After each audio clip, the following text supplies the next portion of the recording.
Now, the greatest radio shows of all time. Suspense. The Shadow Node. Washington calling David Harding, counter-spy. Classic radio theater. The Great Gildersleeve. Fibber McGee and Molly. Dragnet. Gunsmoke. The Lone Ranger. Now, step back into a time machine with your host, Wyatt Cox. Good evening, friends of the Inner Sanctum. Drama on this Tuesday with episodes of the Hallmark Playhouse from 77 years ago, The Devil and Daniel Webster. Also, Fort Laramie starring Raymond Burr from 69 years ago, the story of the young trooper. Jimmy Stewart as the six-shooter and the new sheriff. The FBI in Peace and War from 72 years ago, and The Traveling Man. And we'll wrap it all up with an episode of The Couple Next Door. That's what's coming up on this Tuesday. This is the 10th day of June, 161st day of the year, 204 days remaining till we get to 2025. Bridget Bishop hanged at the Gallows Hill near Salem, Massachusetts on this date in 1692 for certain detestable arts called witchcraft and sorceries. Captain James Cook ran aground on the Great Barrier Reef on this date in 1770. In 1846, the California Republic declared independence from Mexico, part of the start of the Mexican-American War. The first class of U.S. Naval Academy students graduated on this date in 1854, and in 1898, U.S. Marines landed on the island of Cuba. In 1935, Dr. Robert Smith took his last drink. Alcoholics Anonymous, founded in Akron, Ohio, by Bill Wilson and Dr. Bob. Italy declared war on France and the UK on this date in 1940. President Roosevelt denounced Italy's actions with the stab-in-the-back speech from the graduate ceremonies of the University of Virginia. The government of Italy has now chosen to preserve what it terms its freedom of action and to fulfill what it states are its promises to Germany. In so doing, it has manifested disregard for the rights and security of other nations, disregard for the lives of the peoples of those nations which are directly threatened by the spread of this war, and has evidenced its unwillingness to find the means through pacific negotiation for the satisfaction of what it believes are its legitimate aspirations. On this 10th day of June, 1940, the hand that held the dagger has struck it into the back of its neighbor.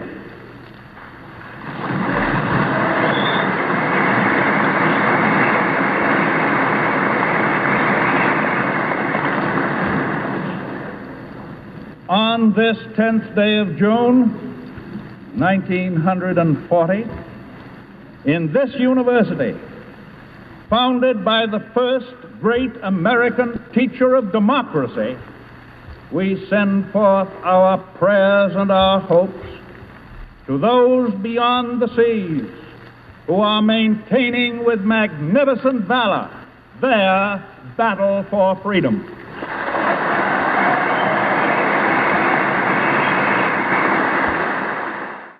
The president was giving the commencement address where his son was graduating with a law degree, but changed his address at the last minute. On this date, also in 1940, Canada declared war on Italy, and Norway surrendered to German forces. In baseball on this date in 1944, 15-year-old Joe Nuxhall of the Cincinnati Reds became the youngest player ever in a major league game. In 1945, Australian Imperial forces landed in Brunei Bay to liberate Brunei. In 1947, Saab produced their first automobile, and it was on this date in 1967 the Six-Day War ended. Correspondent Dallas Townsend. Israel has accepted the ceasefire in that fighting, and the time for it to go into effect has been fixed on the scene at 16:30 hours GMT, that is 12:30 p.m. Eastern Daylight Time today. The end of the Six-Day War, Israel and Syria agreed to a ceasefire on this date in 1967. 1973, John Paul Getty III, grandson of the billionaire J. Paul Getty, kidnapped in Rome. In 1977, Apple shipped their first Apple II personal computer. In 1977, James Earl Ray, the confessed assassin of Martin Luther King Jr., escaped with 6 other inmates from a Tennessee prison.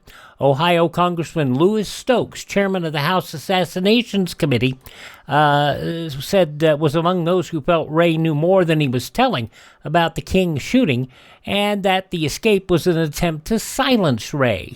This is one of the very real concerns I have, whether James Earl Ray was a willing participant in this escape or whether he was lured into it. Ray was recaptured 3 days later, and he would eventually die in prison. Fatal ambush of a U.S. Army Humvee in Panama on this date in 1992 on the eve of President George Herbert Walker Bush's visit to that country. In 1999, NATO suspended its airstrikes after Slobodan Milosevic agreed to withdraw Serbian forces from Kosovo. And in 2003, the Spirit rover launched, beginning NASA's Mars Exploration Rover mission. Army Secretary John McHugh announced on this date in 2010 that an Inspector General's investigation found hundreds of remains at Arlington National Cemetery may have been misidentified or misplaced. The IG found Arlington's mission hampered by dysfunctional management, a lack of established policy and procedures, and an overall unhealthy organizational climate. The process, a big black eye for Arlington National Cemetery. It was on this date in 2016, former The Voice contestant Christina Grimmie fatally shot in Orlando, Florida, following a concert. She died from her injuries at the age of 22. The Opportunity rover sent its last message back to Earth on this date in 2018. The mission finally declared over on February 13th, 2019. And in 2019, an Augusta A109E Power crashed into the AXA Equitable Center on 7th Avenue in Manhattan. That sparked a fire on top of the building. The pilot of the helicopter was killed. Among those passing away on this date in history, boxer Jack Johnson, actor Spencer Tracy, also actor Michael Rennie, Adolph Zukor, Mickey Harris of the Shirelles, author Louis L'Amour, gangster John Gotti, musician Ray Charles, ice hockey player, one of the best ever, Gordie Howe, and Ted Kaczynski, the Unabomber, all passing away on this date in history. Birthdays on this date include Mammy in Gone with the Wind, Hattie McDaniel, Austrian-born composer Frederick Loewe, actor Robert Cummings, Seize the Day author Saul Bellow, also actor Barry Morse, the Duke of Edinburgh, Queen Elizabeth's hubby, Prince Philip, also actress Judy Garland, and celebrity attorney F. Lee Bailey, all born on this date in history. Hi, this is Jeff Foxworthy. It is now time for the birthday announcements. The following people are now officially older than dirt. We mentioned earlier that Mickey Harris of the Shirelles passed away on this date. Born on this date, Shirley Owens of the Shirelles. She's 84 today. You remember her from Riverdale on the CW. Gina Gershon, 63. Actress Elizabeth Hurley from 4 Weddings and a Funeral, Austin Powers, and Bedazzled. She is 60 years old today. Comedian Bill Burr is 57. Singer Faith Evans, 52. Don Ho's daughter, who goes by the name Hoku. She is 44 today, also turning 44 from Mean Girls, Jonathan Bennett, and model Kate Upton is 33. Those just a few of the people celebrating the 10th day of June as their birthday. If this is your birthday... Hi, we're the 4 freshmen, and we just want to say, Happy birthday to you! And we'll get started on this Tuesday Classic Radio Theater with Wyatt Cox with an episode of the Hallmark Playhouse, the very first episode, going back 77 years to June 10th, 1948, The Devil and Daniel Webster. That's coming up next.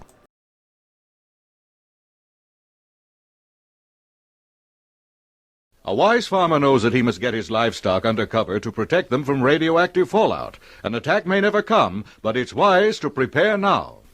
All right, now, this is Classic Radio Theater with Wyatt Cox. I am the aforementioned. And this is a little different from the things we usually do. We normally try to carry programs that are of excellent quality, or at least good quality. This one's a little scratchy, but there's a reason. This is an air check off the air of KMBC in Kansas City, which is where Hallmark was located, in Kansas City. Still are to this day. And I think that just hearing the first episode of the program certainly justifies a little noise in the recording, and particularly with something like the Devil and Daniel Webster. So let's listen to this program from 77 years ago, June 10th, 1948, the first episode of the Hallmark Playhouse. 9 p.m.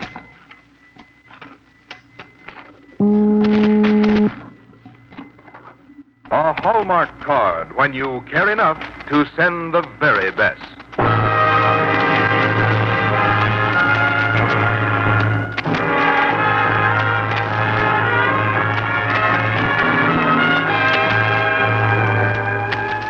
Tonight, from Hollywood, the makers of Hallmark greeting cards bring you a thrilling dramatization of the unforgettable story, The Devil and Daniel Webster, on the Hallmark Playhouse. Tonight's story, as well as those we will present every week, was chosen from the whole world of fiction, from the best works of fine writers, by one of the world's most popular authors. His knowledge of stories that will grip your imagination and stir your emotions is universally recognized.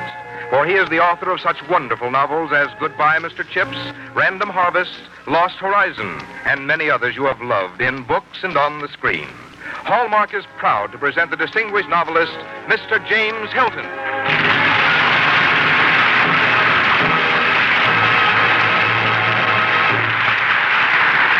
Good evening, ladies and gentlemen. For our opening story on the Hallmark Playhouse, we have selected Stephen Vincent Benet's The Devil and Daniel Webster. It happens to be a classic, and I'm partial to classics. And it honors American tradition as well as a great American, and I'm partial to them, too. It even gives the devil his due. But the real reason we chose it for this opening program was because we like it, and we hope you like it.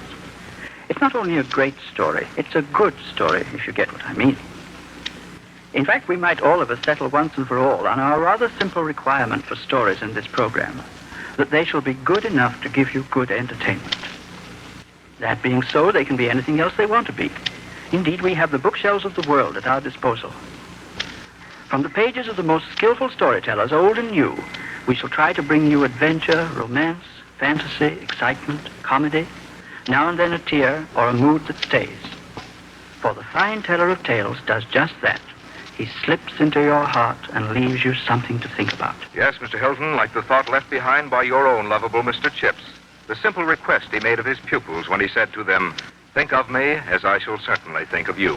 Yes, I remember him saying that. We think they are significant words, Mr. Hilton, because they express, as well as any we know, the reason for remembering to send Hallmark cards. For there is a Hallmark card for every occasion on which you want your friends to know you are thinking of them. Hallmark cards say just what you want to say, the way you want to say it.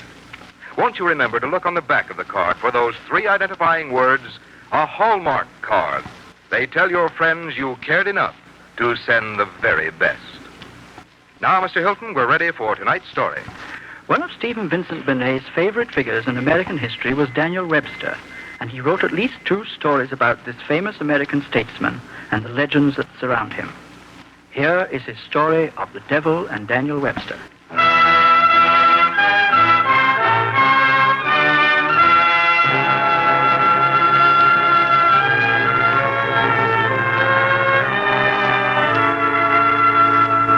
It's a story they tell in the border country, where Massachusetts joins Vermont and New Hampshire. Yes, Daniel Webster's dead, or at least they buried him. But they say that if you go to his grave and speak loud and clear, Daniel Webster, Daniel Webster, the ground will begin to shiver and the trees will begin to shake. And after a while you'll hear a deep voice saying, "Neighbor, how stands the Union?" Then you better answer, the Union stands as she stood, rock bottom and copper sheath, and one and indivisible. Or he's liable to rear right up out of the ground.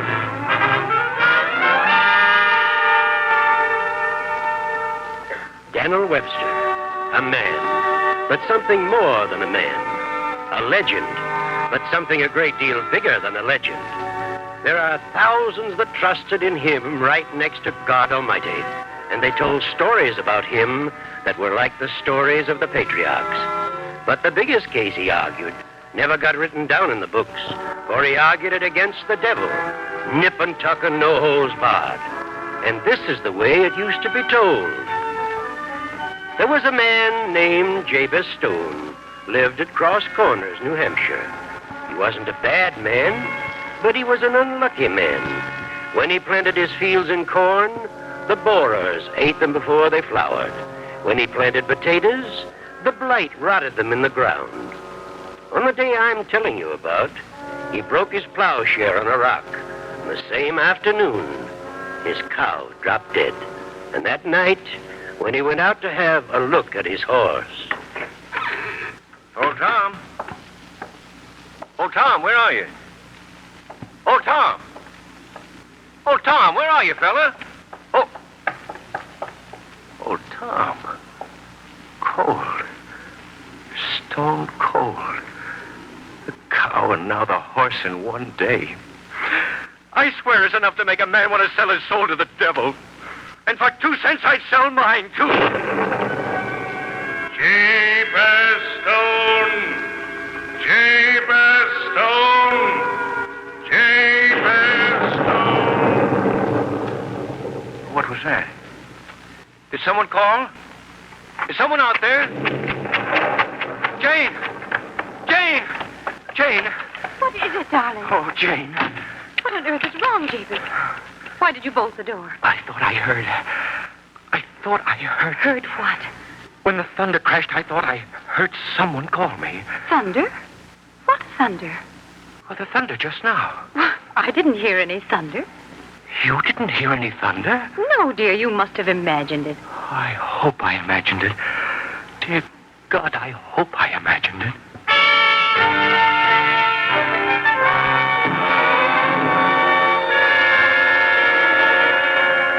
All the next day, Jabez Stone kept glancing over his shoulder as he went about his work, a growing uneasiness prowling inside him that would not be stilled. And sure enough, just after supper, a soft-spoken, dark-dressed gentleman drove up in a handsome buggy and asked for Jabez Stone. You sent for me, I believe, Mr. Stone? Well, not exactly. Not exactly. Come, Mr. Stone, the tones were most exact and unmistakable. Sorry I couldn't get here last night, but I'm on the road quite a bit, you know. I was busy in Europe. Who are you? I'm usually called Scratch, hereabouts. Name's as good as any.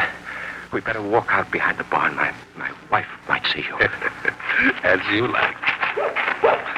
Dogs don't like me somehow. It's rather sad. We've never had a dog down there. When I said that last night... You know, this could be a very profitable farm. Location's excellent. With a little influence properly applied, you could become a very wealthy man. Hey, let's sit on the fence. Take a look at it. Mm-hmm. You know what I see when I look around me, neighbor Stone? I see fields of plenty and a new barn. I see fat cattle and sleek horses. I see a fine house.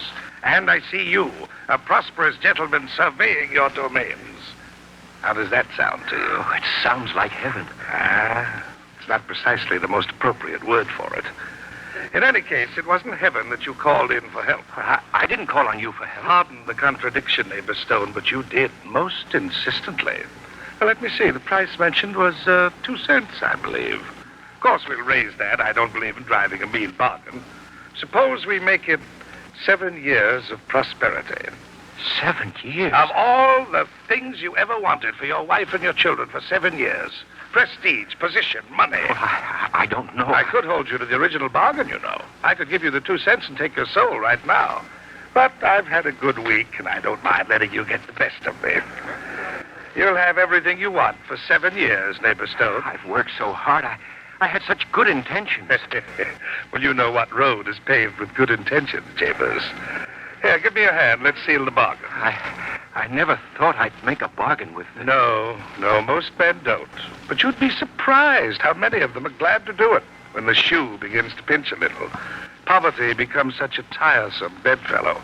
Come, neighbor Stone, I have business elsewhere. Give me your hand. Now, I'll just prick your finger with this pin. 1 drop of blood and the bargain's official. There we are. Now, if you'll just put your signature to this document. Here's a quill.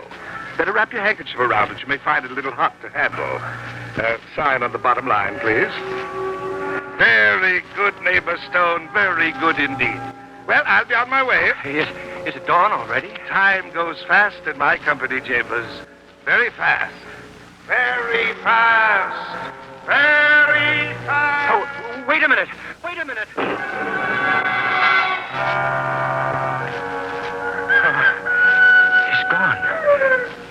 He's gone. And I don't know whether I've gained the world or lost it. Davis, where have you been all night? Oh, out here thinking. Why, Davis, what's this bag on the ground? Bag? That's odd. It's warm. Give me that. Let me see it. Well, what is it?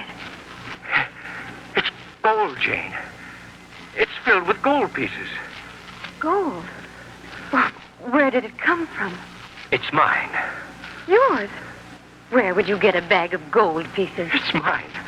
Mine. No, Jane. Here, take it and spend it.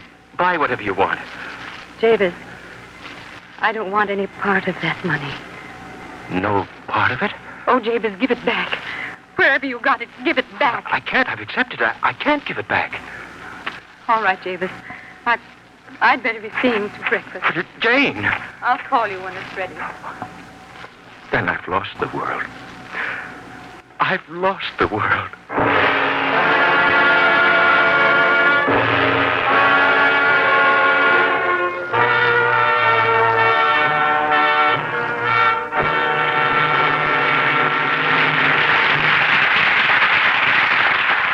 Makers of Hallmark greeting cards, America's favorite greeting cards, are bringing you The Devil and Daniel Webster by Stephen Vincent Benet, a story selected for you by James Hilton on the Hallmark Playhouse. Now let's go back some 200 years to an 18th century drawing room in London. The occasion is a literary tea. Several elegant men in knee breeches and powdered wigs, and women in billowy skirts and lace caps, are gathered around the guest of honor. This is the man destiny has marked as the greatest of all English painters. Through sheer untutored genius, he has astounded the world of art and letters with the unique quality of his work. But William Hogarth, despite his greatness, is a simple man. And so, when he is asked a question concerning his genius, and the room grows quiet awaiting his answer, all he says is this: genius is nothing but labor and diligence. Yes, in addition to real talent, it does take real diligence to make the difference between what is ordinary and what is outstanding.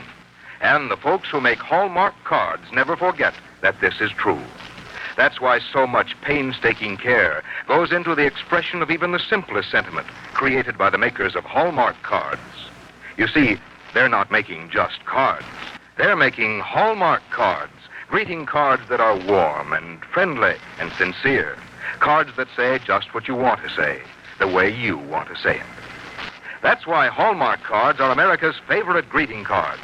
And that's why those 3 identifying words on the back, a Hallmark card, tell your friends you cared enough to send the very best. Now, James Hilton presents the second act of a great story by another famous writer, The Devil and Daniel Webster, by Stephen Vincent Benet.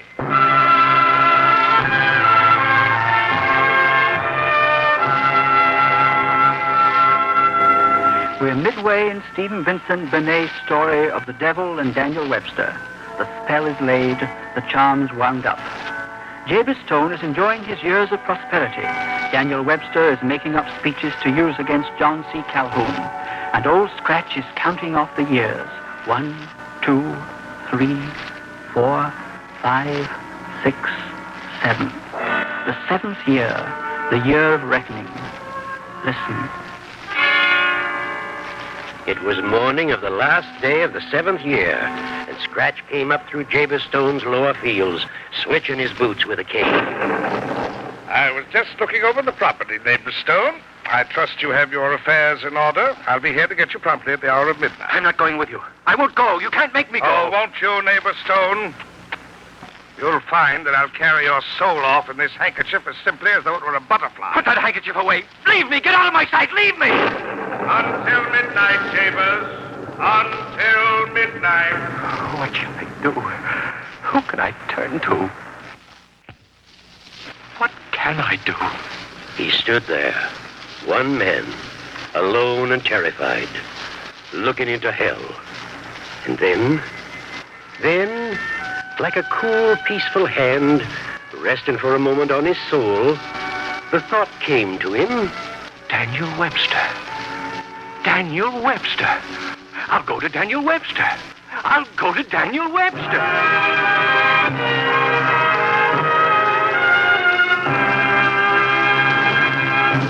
Well, that's the whole story, Mr. Webster. I can't tell you how grateful I am for you coming with me.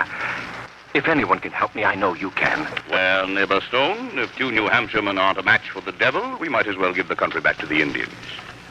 It's almost midnight. I'm sure he'll be prompt upon the hour. Wouldn't you like to wait in the parlor? No, indeed. A New England parlor is too cold for me, but I love a New England kitchen. He'll be here any moment. Relax, Jabez. Sit quiet. Enjoy the fire. Oh, Mr. Webster. Mr. Webster, I should never have brought you here.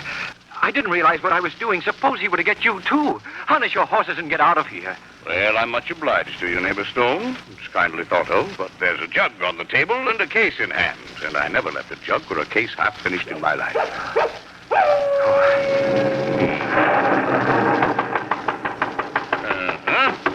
I thought your clock was a trifle slow, neighbor Stone. Well, let us admit our distinguished visitor. Well, Mr. Webster, I presume. Attorney of record for Jabez Stone. Come in, sir. Thank you, Mr. Webster. Good evening, neighbor Stone. Oh, you don't seem to be in very good health, neighbor Stone. But a warm climate should do wonders for your condition. Oh. I'd like to see your document, Mr. Scratch. Certainly, I have it right here. Mm-hmm. I'm sure you observed that it's in good order. Very well. I've seen enough of it. Well, now, Mr. Scratch, suppose we offer to compromise this case. Compromise it? Mr. Webster, you astound me. Why should I compromise when I'm legally entitled to all? The property has increased in value since this was signed. Mr. Stone is now up for the state senate. State senators are worth more than this note calls for. A state senator is worth no more nor less than any other man. I admire your spirit, Mr. Webster, and your efforts on behalf of your client, but I'm rather pressed for time. Pressed or not, you shall not have this man. Mr. Stone is an American citizen, and no American citizen may be forced into the service of a foreign prince. We fought England for that in 12, and we'll fight all hell for it again at any time it's necessary. Foreign? And who calls me a foreigner? Well, I never heard of the devil of your claiming American citizenship. And who with better right? Am I not in your books and stories and beliefs from the first settlements on? Am I not spoken of still in every church in New England? It's true the North claims me for a Southerner and the South for a Northerner. But I'm neither. I'm merely an honest American like yourself and of the best descent. But to tell the truth, Mr. Webster, though I don't like to boast of it, my name is older in this country than yours. Very well. Then I stand on the Constitution. I demand a trial for my client. Well, the case is hardly one for an ordinary court, and indeed the lateness of the hour... Let it be any court you choose, so it's an American judge and an American jury. Let it be the alive or the dead. I'll abide the issue. Agreed, Mr. Webster, agreed. The alive or the dead, you say? Very well. We'll take the dead. Who comes at this hour? The jury, Mr. Webster demands. You must pardon the rough appearance of one or two. They will have come a long way. Take your seat, gentlemen, over there on the right. May I introduce the jury, Mr. Webster? Walter Butler, the loyalist who spread fire and horror through the Mohawk Valley in the time of the Revolution. Simon Girty, the renegade, who saw white men burned at the stake and shouted with the Indians to see them burn. Governor Dale Morton of Merrymount, Teach the pirate, John Smith the strangler. I won't bore you with further identification. I'm sure you'll recognize most of them, and all of them played a part in American history. Well, Are you satisfied with the jury, Mr. Webster? Quite satisfied. Good. You wanted a justice, I believe. I bring you Justice Haythorne, a jurist of experience. He presided at certain witch trials once held in Salem. There were others who repented of the business later, but not he. Oyez, oyez, oyez, this trial is now in session. Justice Hawthorne presiding. Oyez, oyez, oyez. Proceed, Mr. Scratch. Your Honor, I can state the case briefly. I have here a document which calls for Jabez Stone to deliver his soul unto me at midnight this night. Jabez Stone has seen fit to engage Mr. Webster to question the legality of this document. I therefore submit the deed which you will find in good order. I object. Your Honor, Mr. Scratch is trying to influence the jury by establishing... Since we have established that the deed is in good order and the signature is that of Jabez Stone, I request the jury to find for the plaintiff and deliver Jabez Stone unto me. Jury finds for the plaintiff. Court dismissed. Oh, come, sir. This is ridiculous. Am I not even to be heard? Is my client to be given no voice at all? Surely even in hell there is some form of justice. We believe in the letter of the law, Mr. Webster. If a man sells his soul, he cannot claim it back. And there's no use attempting any appeal to our hearts. That is our least vulnerable spot. I wouldn't dream of it. But you're a gambler, Mr. Scratch. And as a gambler, you surely wouldn't want to miss a challenge. Challenge? Do you think you could move this jury? I don't know. But let me gamble for the soul of Jabez Stone. And if you lose, what stakes do you put up? My own soul. Ha! Well, Mr. Webster, now you do tempt us. Speak for your client. Gentlemen of the jury, I ask you to remember for a few minutes that you once were men. For though a devil can never know what it is to live or to die, a man can never forget it. I ask you to remember all the good things of living and how those things sicken and die without freedom. You of the jury are Americans. You too played a part in this country. Perhaps now, looking back, it isn't the part you wished you had played. For the knowledge of personal failure and lack of honor must be the greatest agony of any hell. But you were Americans. And you saw the seeds of liberty sprout and begin to grow. Somewhere during those days, each of you lost his way. There was no chance for you to go back and attempt to make up for the things you'd done. But now, you can't let one man return from the edge of hell and start over for himself and for you. Gentlemen of the jury, I ask you to look at Jabez Stone. There he is. One ordinary, blundering American who had a run of hard luck and wanted to change it. Don't let him be punished for that through all eternity. Gentlemen of the jury, I beg you, remember what it is to love the one spot of land that each man calls his home. Remember what it is to love the one woman who tends your hearth fire, to hold your children within your arms,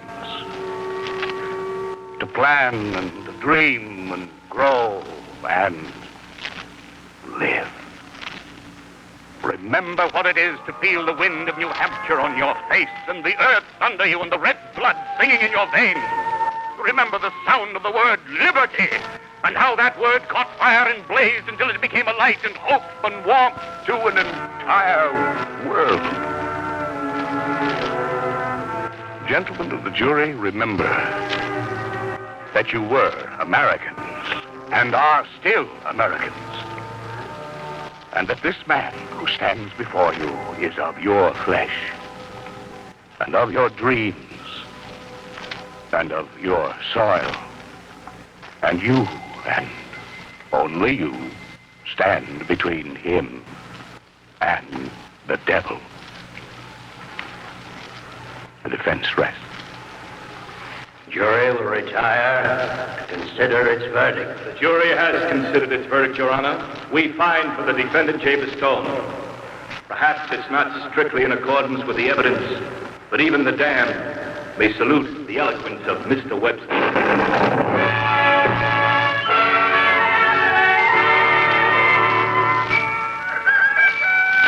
They're gone.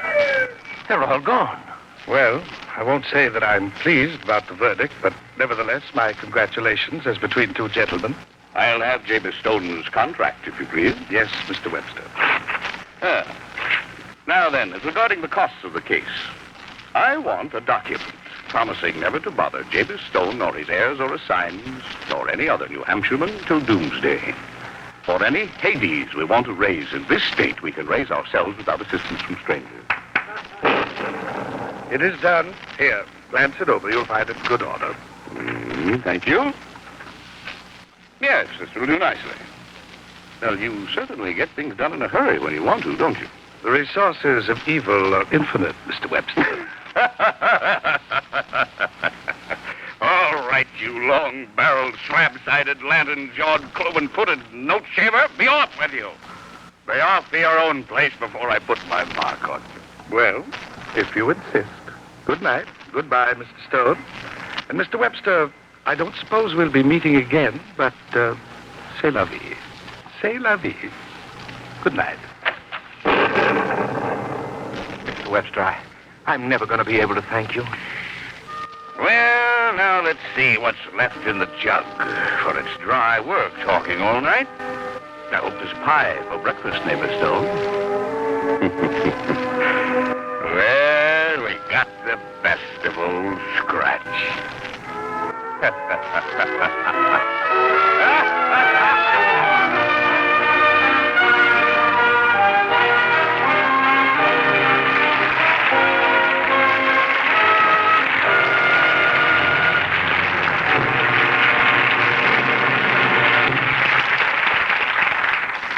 Well, that's the story of the Devil and Daniel Webster.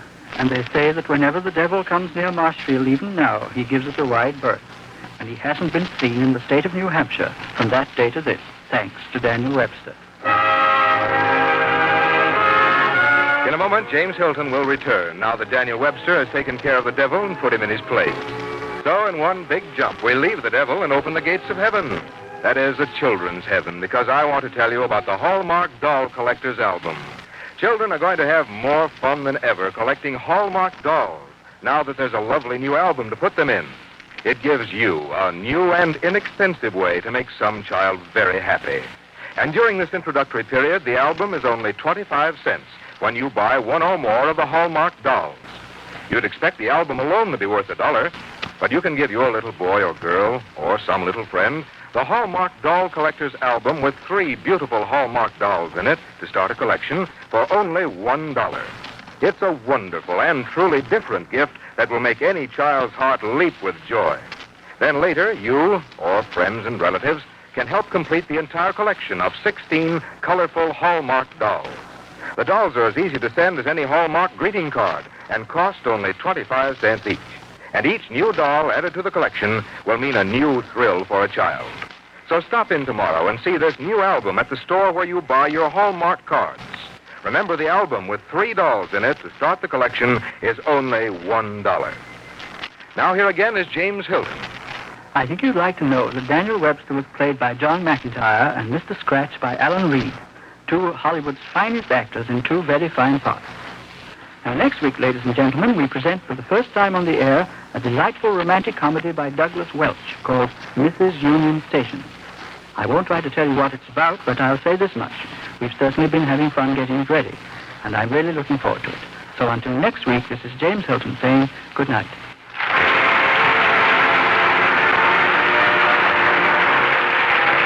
Tonight's story was adapted for radio by Gene Holloway. The music was composed and conducted by Lynn Murray. To be doubly sure of the finest quality, always look on the back of your cards for those 3 identifying words, a Hallmark card. Hallmark cards are sold only in stores that have been carefully selected to give you expert and friendly service. Remember, Hallmark cards when you care enough to send the very best. Next Thursday night, James Hilton presents his story selection for the week, the first radio performance of Mrs. Union Station. So until then, this is Frank Goss saying good night to you all. This program has come to you from the Hallmark Playhouse. This is CBS, the Columbia Broadcasting System. This is KMBC, Kansas City, Missouri. Some years later, the call signals KMBC would go to television, Channel 9. And the radio signal would be rebranded KMBZ. So, a little known fact there for you. From 77 years ago, June 10th, 1948, the Hallmark Playhouse here on Classic Radio Theater with Wyatt Cox. The show that was killed by Perry Mason is next, Fort Laramie.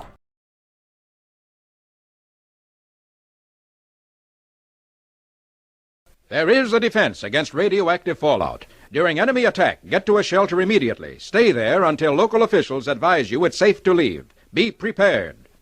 Yes, indeed, Fort Laramie was killed by Perry Mason. And here's why. While Raymond Burr was doing this show, he got chosen and elected to go be Perry Mason on television. Well, the television show took up so much of his time, he said, I have no time to do this radio show that I really enjoy. So the show went away. And that's what happened.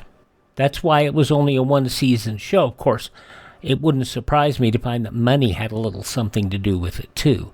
But he said he really enjoyed doing the program. He just never had time to actually study the scripts and do the recording. So we're going to go back here to 1956, 69 years ago today, for Raymond Burr, Fort Laramie, and the story of the young trooper.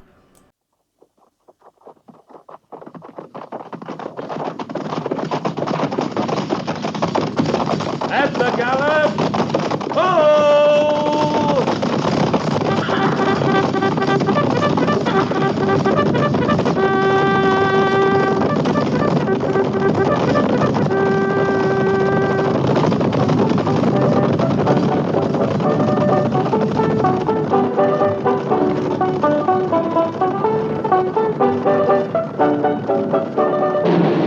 Fort Laramie.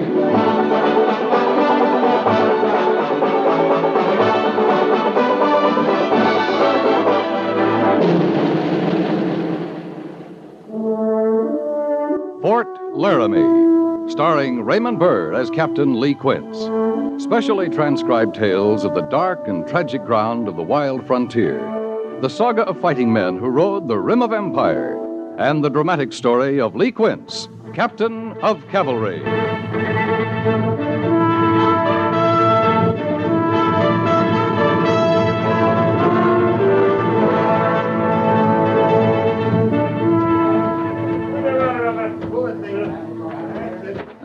No spikes on this side of the rail at all.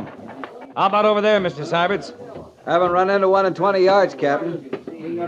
They sure weren't taking any chances, were they? 4 telegraph poles across the track, all the spikes removed from the rails, and the track yanked off the roadbed. I'd say they weren't taking much chance, Mr. Syberts. You think it was Cheyenne, sir? Well, it's Cheyenne country. Why'd they do it? Derail a train, kill all those innocent people? Oh, fear. That's why most men kill. But fear of what? The trainmen were armed, sure, but 20 of those dead back there are women and children. The iron horse makes a lot of noise, Mr. Syberts, and puffs a lot of steam. If you saw it cutting through your country, you might not stop to think it was carrying women and children. They must think it'll discourage folks from coming west on the railroads. If I was standing in the Omaha station waiting to board a train, it might discourage me. Not you, Captain. Things don't seem to bother you. What things? 20 women and children dead, you didn't bat an eye. It's a lot of death all piled together. Any death is a lot of death, Mr. Syberts. You've seen more than I have. Maybe you've gotten used to it. We've a job of burying to do back there. Sir, I can't go back just yet. Doesn't get any better waiting, nor any easier. People die or they get killed. Either way, they got to be buried. Yes, sir. And the train's got to be set right on the tracks where it belongs, and the tracks got to be laid again and spiked so the next train will stand a chance of getting through. Captain, would they have stood a better chance if the Army had been riding with them? Wouldn't that make it safer? Mr. Seiberts, this train was derailed by Indians. It wasn't attacked. Nobody was massacred. If half a troop was riding with them, we'd be burying them. I guess you're right. It's just not easy, is it? What drew you to the Army, Mr. Seiberts? The uniform? Sergeant Gorse has the first car righted, sir. Yes, I see he has.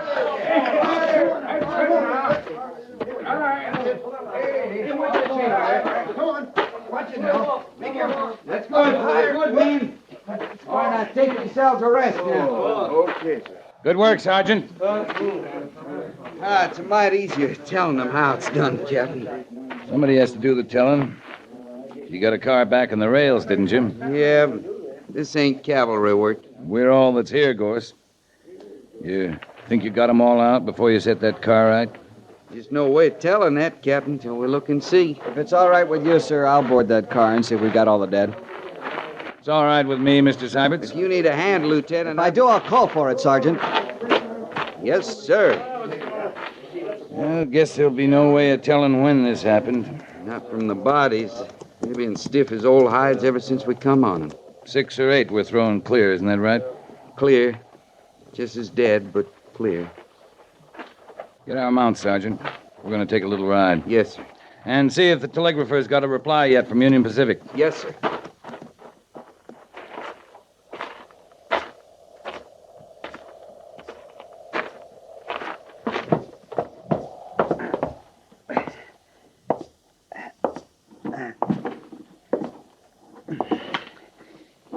Need any help, Mr. Seiberts? Not a bit, sir. How many did you find? 3 so far. I'm leaving you in charge, Mr. Seiberts. Sergeant Gorse and I are going to take a little ride. If anyone lived through this, they might have made it to one of the settlers. How could anyone live through this? I don't know. You want to come along and find out? I got a job to do here, Captain. That's right, Mr. Seiberts. You have. Well,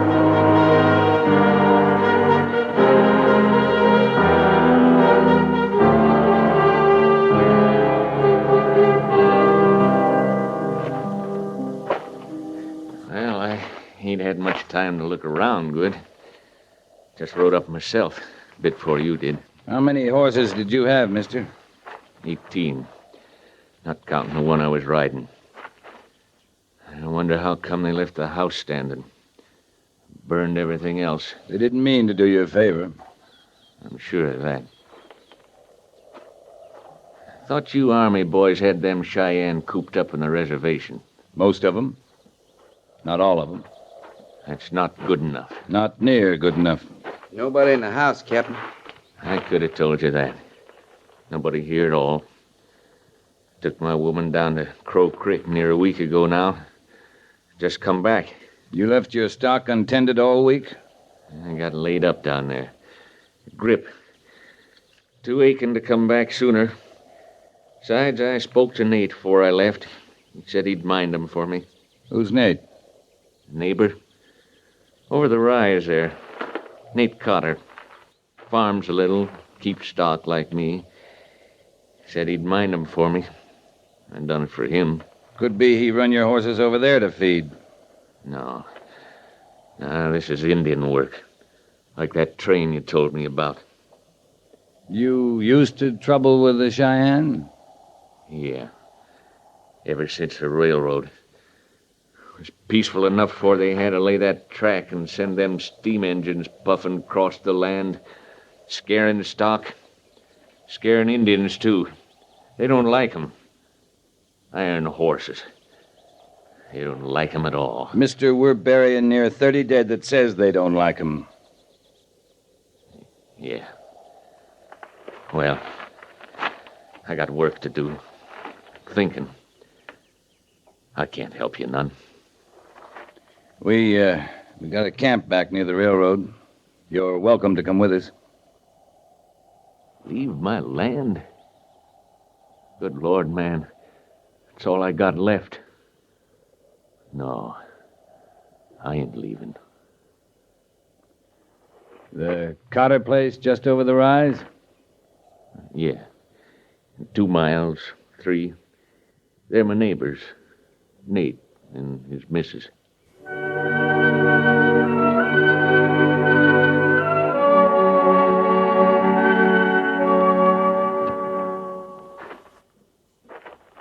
Left nothing to chance here, Captain. Nothing.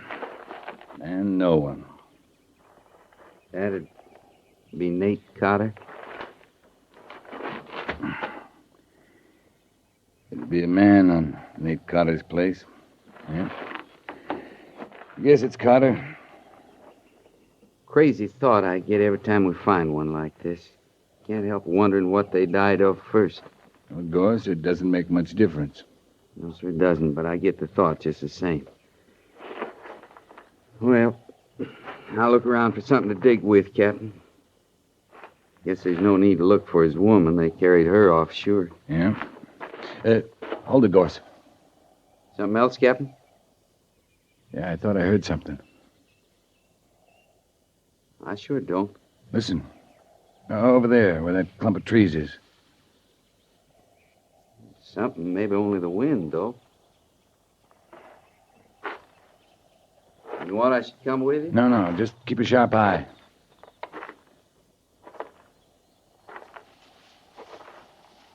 Don't shoot me, mister. Come out in the clearing where I can see you.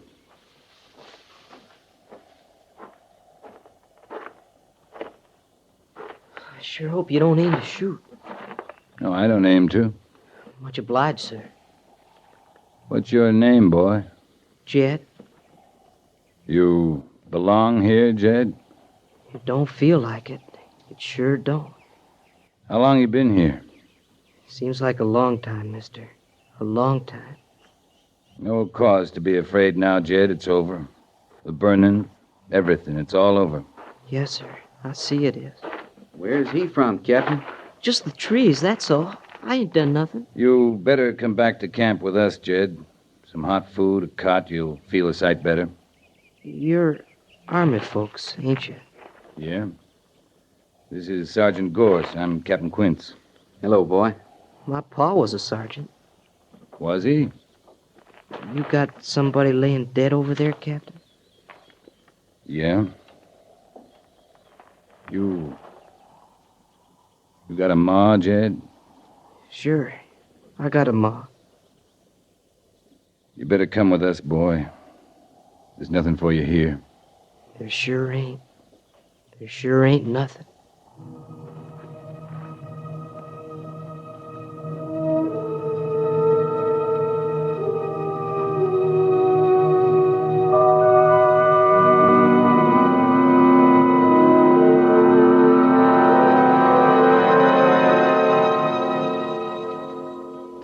Never seen a young'un with such a fright, Captain. You think he saw it all? Yeah, he saw it all. Sure would be a fright, watching your pa killed and your ma carried off that way. You won't forget that soon. Gorse, he won't forget it ever. He ate like he was starving. I don't know as he'll sleep, though. Funny thing. You talk to him, ask him questions, and the answers ain't answers at all, just words. Send him back to me. I'll bed him down here. Yes, sir. Still no word from Union Pacific? No more than we had. They're sending another crew out, but no one says when they'll get here. They hear anything at the telegrapher's tent, I want to know it right away. Yes, sir. I'll get the boy. I'm just coming for you, Jed. Captain Quince wants to see you. I want to talk to him, Sergeant. Young fellow wants a hearing, Captain. Come on in, Jed. Sit down. Yes, sir. I thought maybe we could talk. Sergeant? Just leaving, sir. I like him. I like him fine. Best cavalry sergeant I know. My pa was a sergeant. Yeah, you said that. I don't recollect it myself. But he told me lots of times. He was a sergeant in the war. Ma says he never got over it. The war? No, sir, being a sergeant. She meant bossy-like, you know. He'd give orders to her, to me, horses, everything. They're just the three of you? You, your ma, and pa? That's all. Ma laid it on as being a sergeant, telling you what to tote, what to plant, how he wanted things just so. I'm talking too much? No, Jed. It's good sometimes, talking too much. Yes, sir. Now, Sergeant Gorse, he don't seem so bossy to me. You're not in the cavalry, Jed. I'm a hand with horses. Well, that's a start. You all alone, Captain? How do you mean? You got nobody? Just you? I got nobody. And Sergeant Gorse, he's got nobody. It's a good life, ain't it? For a man alone. Yeah. For a man, Jed. You're going by my face, ain't you? I can't help my face. Nothing wrong with your face. Just it looks awful young, Jed. I can't help that. Now, how old are you? I'm big enough, strong enough. Some of them men, when we was eating, I was bigger than them. How old are you? 18. 18? Near 19, actual. Well, a boy that old ought to recollect when his pa was a sergeant in the war. I can't help what I recollect, like I can't help my face. You going by my face, that's all. I want to be in the Army, Captain. Most particular, I want to be a cavalry trooper. Well, you better get some sleep first. Don't set me by that way, Captain. I can't give you no proof about me being as old as I am. It was in the Bible with all the rest. Them as didn't live, and me. Ma read it there herself. Now you know I can't show you that Bible, Captain. Now, easy, Jed, easy. I know you can't. It's what's inside makes a man. My pa said that, and I know it's true. Message from the telegraphist, Captain.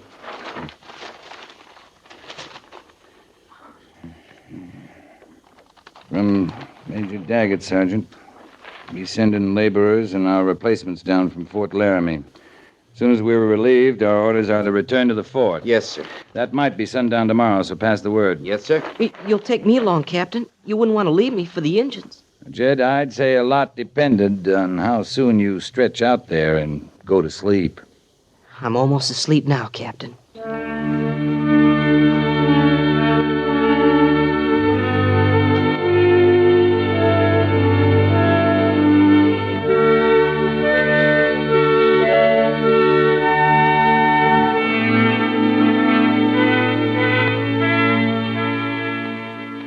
We just had some idea of how many Cheyenne we're up against. A few of them could have done it all. Doesn't take many to derail a train, pull the spikes out of track. A few good riders can run horses off a ranch, fire another, kill a settler, carry off a woman. You think it's a small band, then? I didn't see a single Cheyenne, Major.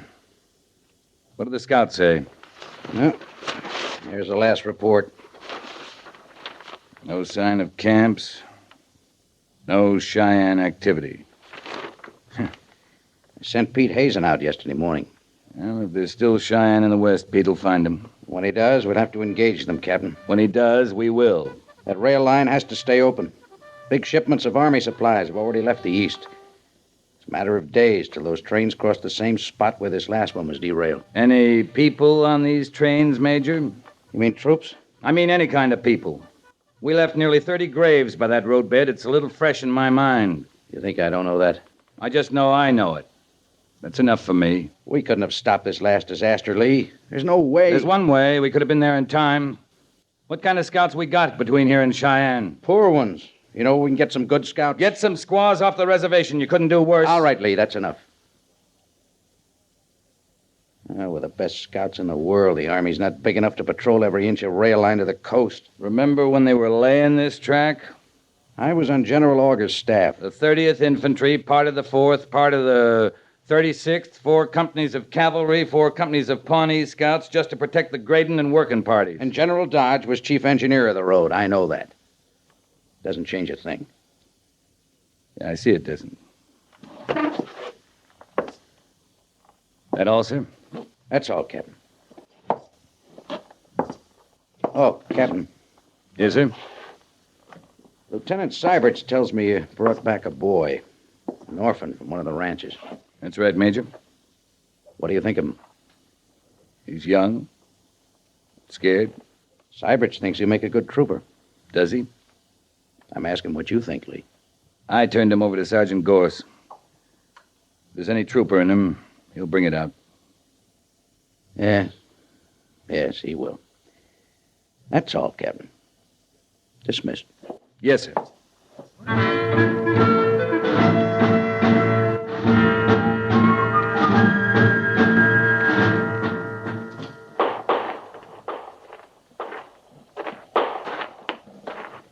You come closer, Captain, you get a real eyeful.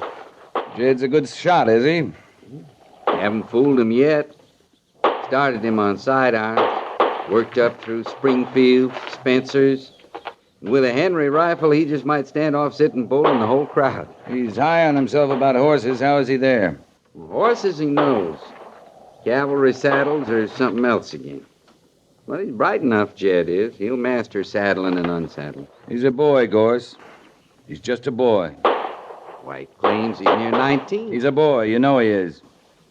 It's hard to tell what's boy and what's the shock of what he's been through. Well, that's a fact. Gorse, you get him a uniform issue? Well, not me, Captain. Lieutenant Syberts. You didn't know? Of course I didn't know. Well, Captain Quince, he was swore in this morning. That Jed's in the Army now.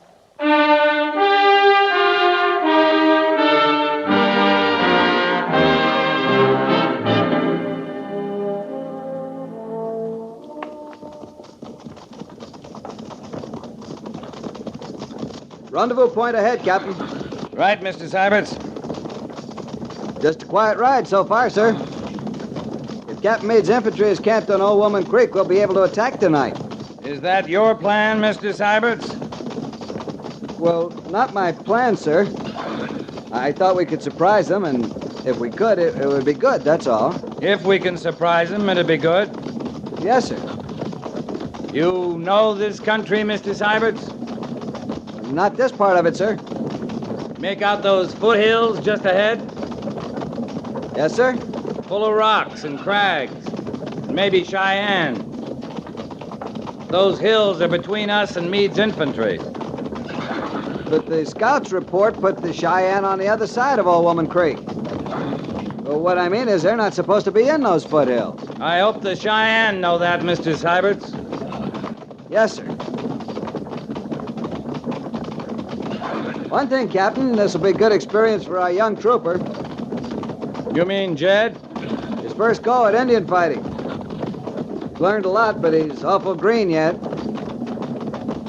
You know, inexperienced. I know about inexperience. Jed's something else, Mr. Syberts. He's a boy. Just a boy. Cheyenne ahead, Captain. Breaking out of them foothills and making straight for us. Left front in the line. Left front in the line. At the gallop. At the gallop. Follow!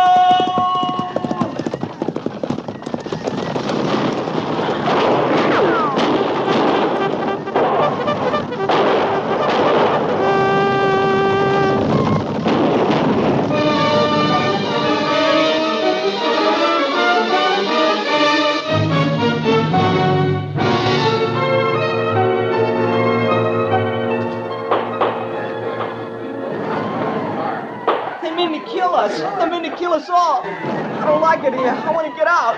Richie, you can sit around these rocks you want. Man your rifle and shut up, trooper. No, sir, I ain't going to take that up again. I ain't shooting. They ain't going to get shot at. Not anymore. It ain't right. You're all right, Jed. Just keep quiet. You're all right. They're standing around, all around. That's quiet enough. I ain't keeping quiet. I'm talking so I can hear I'm still alive. I said shut up, trooper. You go right ahead and kill me, you wanna. But I gotta talk. Can't you see all I got is talk? I gotta hear I'm still alive. Oh, shut up! Captain Quince. I want to go home, Captain. Please, I want to go home. Yes, son. I know. Just home. I'm sorry, Captain. Man your gun, Mr. Syberts.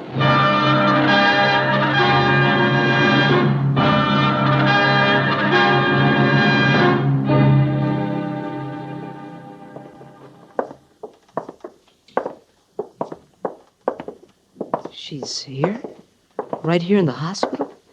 My mom? Yeah. Another couple of doors, Jed. But I thought... I don't rightly know how she got here, Captain. Well, a couple of Cheyenne Braves brought her, thinking to collect a reward. Injuns? Had my ma? Oh, she'll be all right. No cause to worry. You want me to go in first, Jed? Or you rather go in alone? You first, Captain.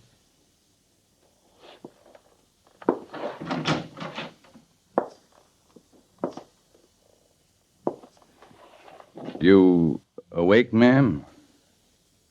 Mrs. Carter? I'm awake. Jed's right outside, ma'am. Jed? Your son, Mrs. Carter. I got no son. Me and the mister, we was alone. I got no son. I'm sorry, ma'am. Truly, I'm sorry. Fine-looking boy, though. Wished he was mine. We could have used a son, me and the mister. I was wrong. I meant you no harm. No hurt, ma'am. No hurt left in me, Captain. Boy. Yes'm? You got no ma your own? Yes'm. I got a ma. Got a pa, too. Much obliged for your asking, ma'am. You never asked me, Captain. You never come right out and asked. I was scared when you found me. You thought like I belonged there, and I let you. Where do you belong? Illinois. I ran away, worked a spell from my keep along the way, till I got to Omaha. Then I got on that train. The one you found with all them dead. Jed, I don't believe you. Anything you say goes down right hard. It was night when we hit. I was throwed clean out of that train, Captain. I think I must have lit running. I never stopped till where you found me. I didn't lie, Captain. You just took for granted. Your pa was a sergeant? Don't you know he was? Ordering Ma and me around, telling us what to tote, how to plant, how to do everything just so. He told you something else, Jed. Yes, sir? It's what's inside makes a man. My pa said that, and I know it's true. You better go home, boy. I mean to. Yes, sir, I mean to do that right away. I'm obliged, Captain. Most particular, I want to be a cavalry trooper. You come back and say 5 years, Jed. When I'm 18? Actual? We'll be waiting for you.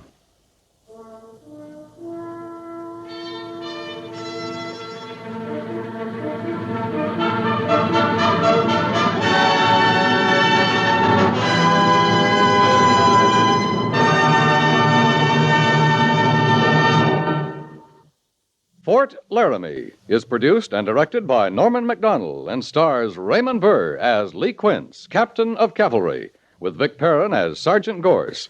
The script was specially written for Fort Laramie by Kathleen Height, with sound patterns by Bill James and Ray Kemper. Musical supervision by Amerigo Marino. Featured in the cast were Jack Moyles and Harry Bartell, with Jeffrey Silver, Frank Cady, and Eve McVeigh.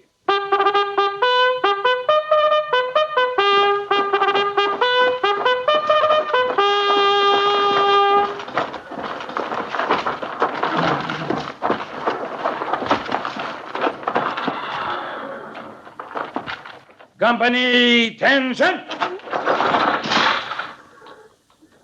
Dismiss.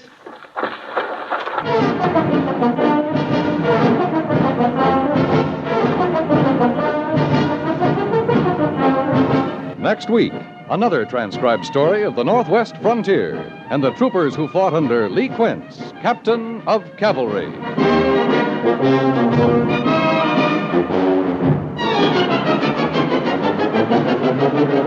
Are you satisfied with your savings?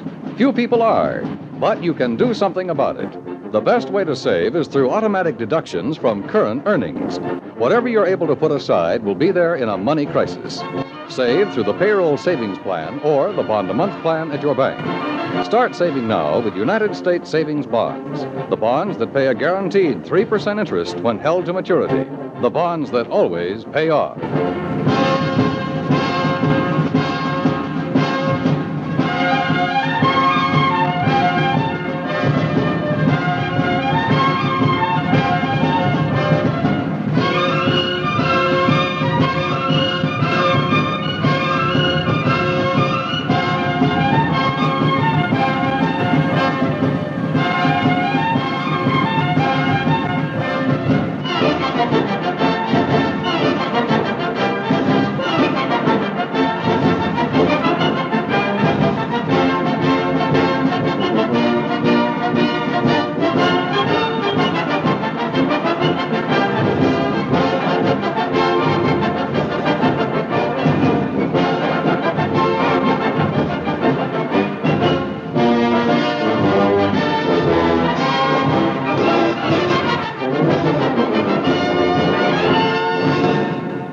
"69 years ago, Fort Laramie," here on Classic Radio Theater with Wyatt Cox.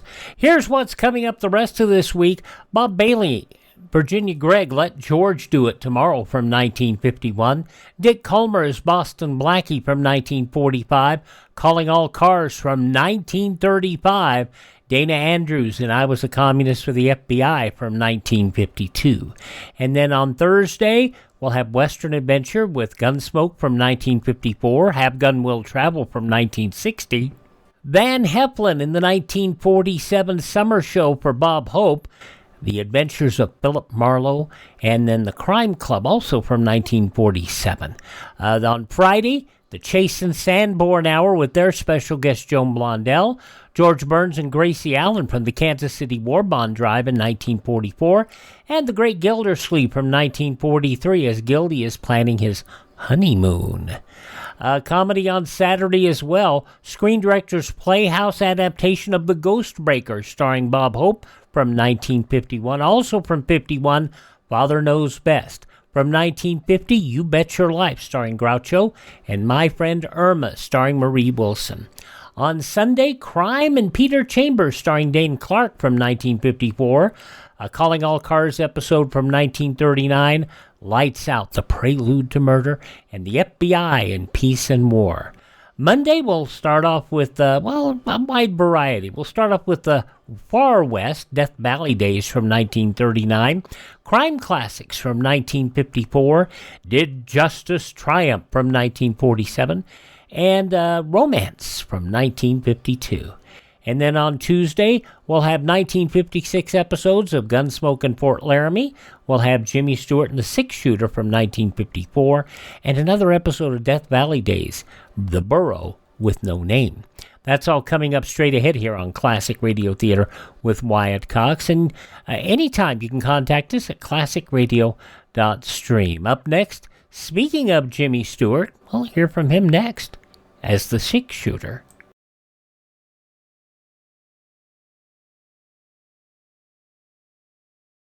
Government officials suggest that every family store a 2-week emergency food and water supply in case of attack. Choose canned or dried foods that can be eaten without cooking. Now we roll on Classic Radio Theater with an episode of The Six-Shooter, Jimmy Stewart starring in this episode from 71 years ago, June 10th, 1954, the story of the new sheriff.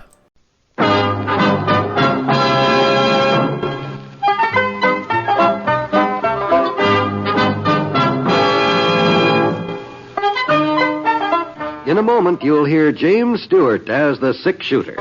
But first Friday evening on NBC, hear the Dinah Shore Show and Songs with Sinatra. The Laughter starts tomorrow with the Bob Hope Show and continues with that wonderful Phil Harris-Alice Faye Show. But that's not all. You'll also hear Can You Top This and Fibber McGee and Molly. It's a great Friday night lineup of programs, all of them heard only on NBC. James Stewart as the Sick Shooter.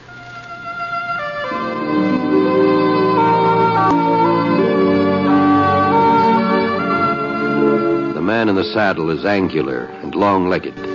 His skin is sun-dyed brown. The gun in his holster is gray steel and rainbow mother of pearl. Its handle unmarked. People call him both the Sick Shooter.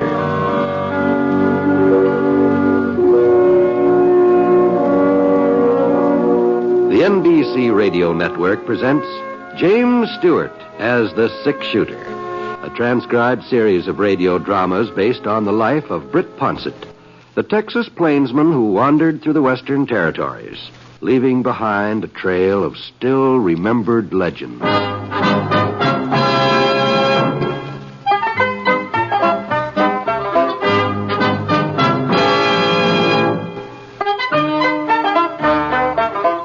Well, at first I didn't know what I was getting into. The town of Virtue City had never looked like this before. Banner over the main street, posters stuck in the store windows, bunting draped across most of the buildings. It was the wrong time of the year for the county fair. I pulled up the Mansion Hotel and headed into the lobby. Yes, sir? I'd like a room for the night. Well, I guess we can fix you up, mister, if you'll just sign the book. Sure. Oh, by golly, Never mind. I'll blot it up. You just stand back out of the way. I put a new point in that pen this morning, but I guess some people, well... I sure am sorry about that. Yeah. Well, that'll be 50 cents in advance, Mr. Ponsett? That's right. Here you go. You're really Britt Ponsett? Well, if he ain't, he's sure been fooling a lot of folks for quite a spell. How are you, Britt? Well, Doc Cross. Where'd you come from? I've been sitting there behind that geranium plant. I thought I recognized you when you come in. Oh, I'll be darned. Well, here's your key, Mr. Ponsett, number 12. Oh, thanks. About that ink blot, I know it wasn't your fault. They just don't make pen points the way they used to. Inferior workmanship. Sure. You in a hurry to go upstairs, Britt? No, not especially. Well, come on over to the window and sit for a spell. We can sort of keep our eye on the street and see what's going on. All right, Doc. Well, what you been up to, Britt? Oh, same as usual. I was riding herd over to Smoke Falls for the last 6-7 weeks. Probably go back there in the spring. Uh-huh. Here, just let me get my instrument bag out of the way. Now, there's a place for you. You treating somebody in the hotel? No, not exactly. I sort of make my headquarters here in the hotel nowadays. Well, what happened to your regular office? Oh, I still got it. But, hotel's handier. What with all this fighting and shooting going on so much of the time. Shooting? You ain't heard the news, huh, Britt? No, guess I haven't. Well, you see, Gus Cotton moved into Virtue City a couple of months ago. Gus Cotton? You know who Gus is, Britt, that gunfighter who used to be part of the McGinnis gang over at Willow Fork. Oh, sure, yeah, I've heard of him. Well, it seems Gus and Tracer McGinnis had sort of a falling out. Gus decided it'd be healthier for him and his kid brother Roy to change residence, so they come over here. And by now, they've just about taken over the whole town. Oh, I just can't believe that Sheriff Davenport would let a thing like that happen, Doc. George Davenport was killed last August, Britt. He was killed? Yeah. No. I reckon it was an accident. At least that's what the inquest said. Well, who's taking his place? Well, there ain't been nobody so far. New sheriff will be elected tomorrow, along with the mayor and the usual town officers. Oh, I see. So that's why the place all fixed up, huh? Election day, Yeah. huh? I was kind of wondering about that. Yeah, it's been a real hot campaign, too. Sheriff part of it, that is. I ain't had so much medical business since the Apaches was moved on to the reservation. Yeah, well, who's running? Ernie Needle. He's one of the candidates. You remember Ernie Brett, the blacksmith? Oh, sure. And there's a good man, too. He'd make a good sheriff, I imagine. Yeah, if he wins. Roy Cotton's running against him, Gus's brother. Oh, I see. Of course, in the fair election, Ernie'd win hands down, but Gus Cotton's doing his best to see that it won't be fair. He is, huh? Yeah. Half the voters in town have been bought off. The ones who won't be bought, well, they've been threatened. Why, if anybody even... Britt, maybe you can give us a hand. Huh? I'm sort of chairman of the group that's backing Ernie Needle, the Citizens Committee to Keep Virtue in Virtue City.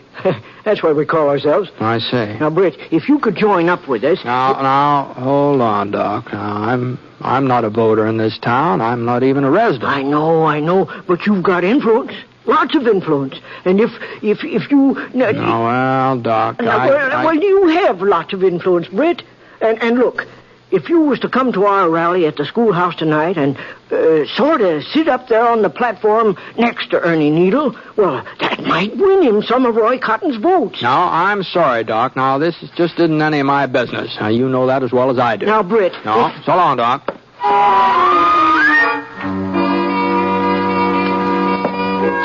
Well, I went upstairs to my room.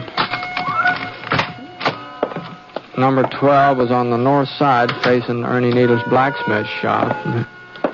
And it looks like Ernie had closed up for the day. He's probably out politicking somewhere. The room seemed kind of stuffy, so I opened up the window. It sure was warm. Sounded like some more business was heading Doc's way. I leaned out, but I couldn't see anything. The shooting must have been around in front. Oh, well. Yeah? Yeah, come on in. Howdy. Howdy. You're Britt Ponset. That's right. I'm Roy Cotton. Oh? Understand you were having a little chat with Doc Cross just now. Uh-huh. Doc a friend of yours? Yeah, I guess you could say so, Roy. Well, you know it's funny, ain't it, how friends sometimes get a man into trouble? Oh? That's so? Yeah. Yeah. You plan to stay around town for long, Ponset? Oh, I hadn't made up my mind yet. Why? I was just wondering if you were going to be here for the election tomorrow. You heard about the election? I heard about it. Well, I wasn't anxious to run for sheriff, you understand, but old folks seemed to think it was my duty, so I had to oblige them. Well, I wouldn't worry about it, Roy. You might not be elected. I'll be elected. Why, do you got the votes counted already, huh? I'll be elected. If there ain't no outside interference. I see. So maybe it'd be best if you just moseyed on out without sticking around for the vote. Well, the doc mentioned something about a rally tonight, asked me to attend. You're not going to attend to no rally, Ponset? That's exactly what I told the doc. You turned him down? That's right. Well, I guess I needn't have bothered you. But now that you mention it, Cotton, I'm sort of reconsidering my decision. What do you mean? Well, you're barging in here and ordering me around might make me sort of consider changing my mind. Oh, now you listen here, Ponset. You ain't going to that rally tonight. You ain't even going to be in Virtue City after sundown. I'm not, huh? Well, if you are, you're just asking for me and Gus to do something about it. Maybe I am, Cotton. Maybe I am. Okay, Ponset. You had your warning. Hey, Roy. Yeah? I'm not leaving town, so if you want to do something about it, this is as good a time as any other. Huh? That gun you're wearing's loaded, isn't it? Well, sure, but... Well, then why don't you go ahead and draw? But you ain't got your six-shooter. It's right here on the dresser. Yeah. All right. Well, I'd be taking advantage. It might not work out that way. Well, I don't want to shoot up no hotel room, Ponset. The rent's paid in advance. All right, Cotton. Now, look here, Ponset. My coming up here to see you, well, it was my brother's idea. Gus thought he thought, now, what I mean is, he said that you was to have till sundown to get out of town, and he wouldn't like it if I was to jump the gun.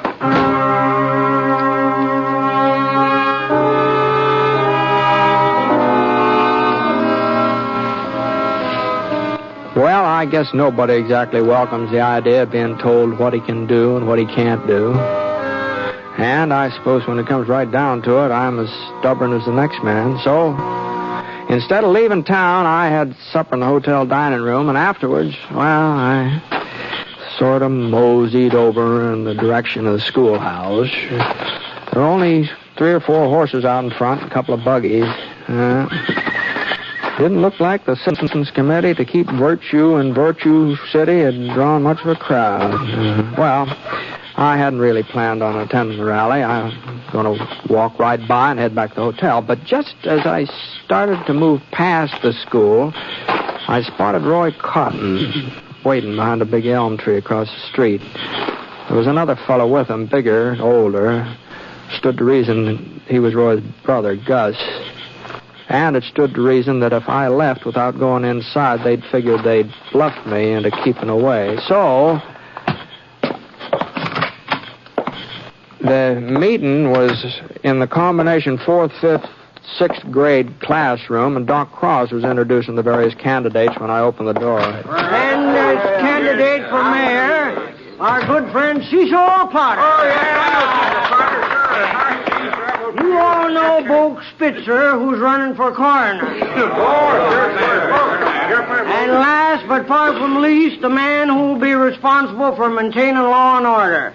Ernie Needle, candidate for sheriff. Now, folks, I guess that's about all, so let's get... Wait a minute. Looks like we got us a visitor. Hey, sirree. Step right up here, Britt. Step right up here. Now, wait a minute, Doc. I didn't mean to interrupt your meeting here. I was just strolling by. Why, you ain't interrupting, Britt. You're a godsend. Folks, listen to me now. Now, quiet down. Quiet down, will you? Now, listen. Mr. Poncett's arrival here puts a whole new complexion on things. What? Well, I sure don't see how I know there ain't very many of us here tonight. And from the size of this meeting, it looks like we're fighting a hopeless battle. But we ain't. Not now. Not anymore. There's enough of us here to spread the word. We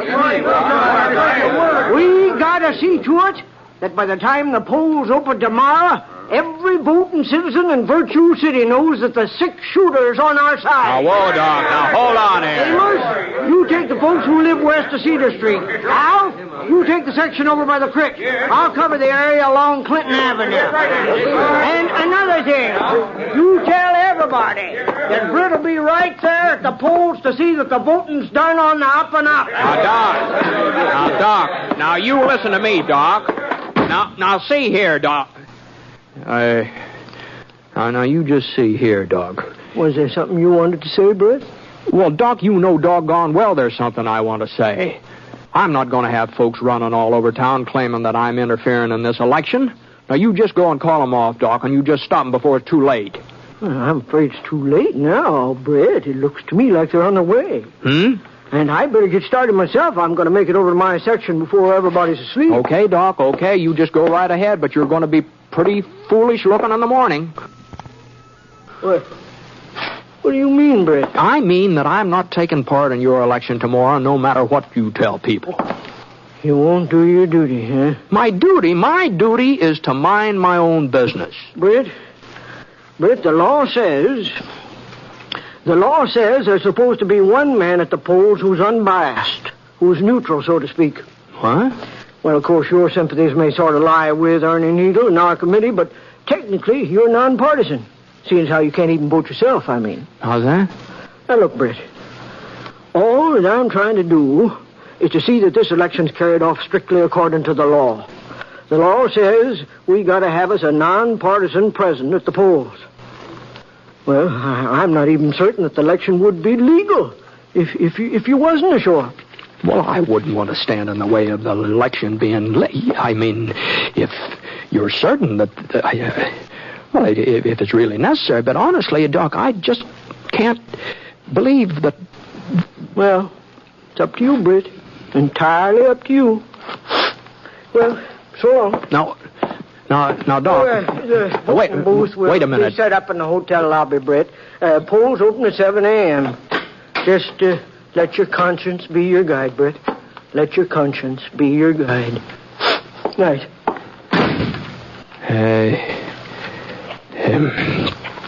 Good night.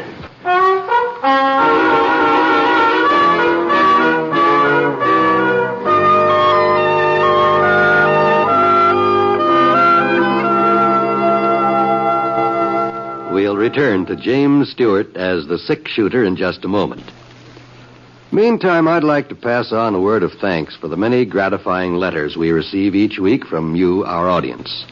And this word of thanks comes not only from Jimmy Stewart, but from our director, Jack Johnstone, our writer, Frank Burt, our skilled technicians, in fact, all of us who are involved in the production of the program. We appreciate your letters far more than you may think, even though we may not be able to answer all of them. That is why we take this way of saying thank you.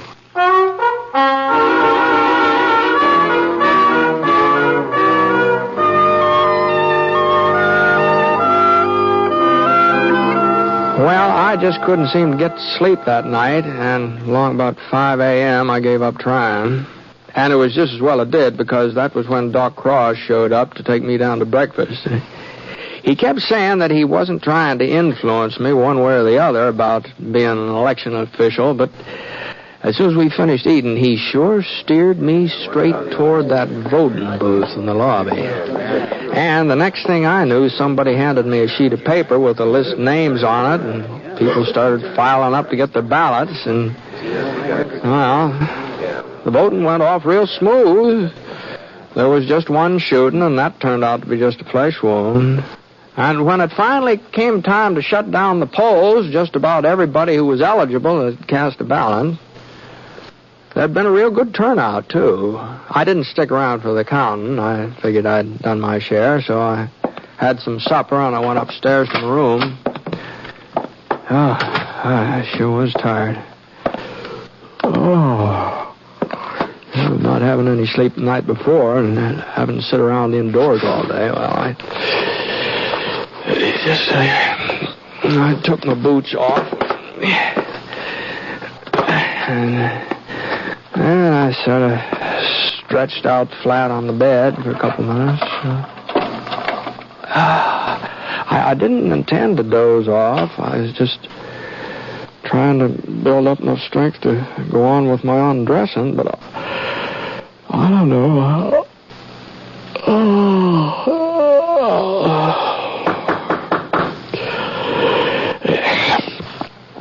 Huh? What the Sam hell is it? Oh, yeah. Oh, is that you, Doc? Come in. Oh, what can I do for you? We just finished counting the votes, Jeff Perkins and me. Evening, Mr. Ponset. Oh, howdy, Jeff. Well, how'd the election turn out? Well, it's kind of hard to say, Britt. Well, now, come on, Doc. Did Ernie win, or didn't he? Well, no, Britt, no, he didn't win. Oh. But it could have been worse. It could have been lots worse. I see. It was close, huh? Oh, I wouldn't exactly call it close, Mr. Ponset. Uh-huh. Well, suppose you just give me the figures, huh, Doc? Well, in the race for sheriff, we figured that was the most important contest. Yeah? Ernie Needle got 7 votes. 7 votes, huh? Is that all? Yeah, that was his total. We made certain. And Roy Coffin, he got 33. 33. Well, I'm sorry, Doc, but I guess if the people want Roy for their sheriff, they're entitled to have him. Yes. I'd say folks are entitled to whoever they want. Well, I have to admit, I'm kind of surprised, though. I thought Ernie'd do better than that. By the way folks were voting, I just thought that he... Now, just hold on a minute here, Doc. There's something funny here. Oh, no, you said Ernie got 7 and Roy Coffin 33. Yeah, that's right.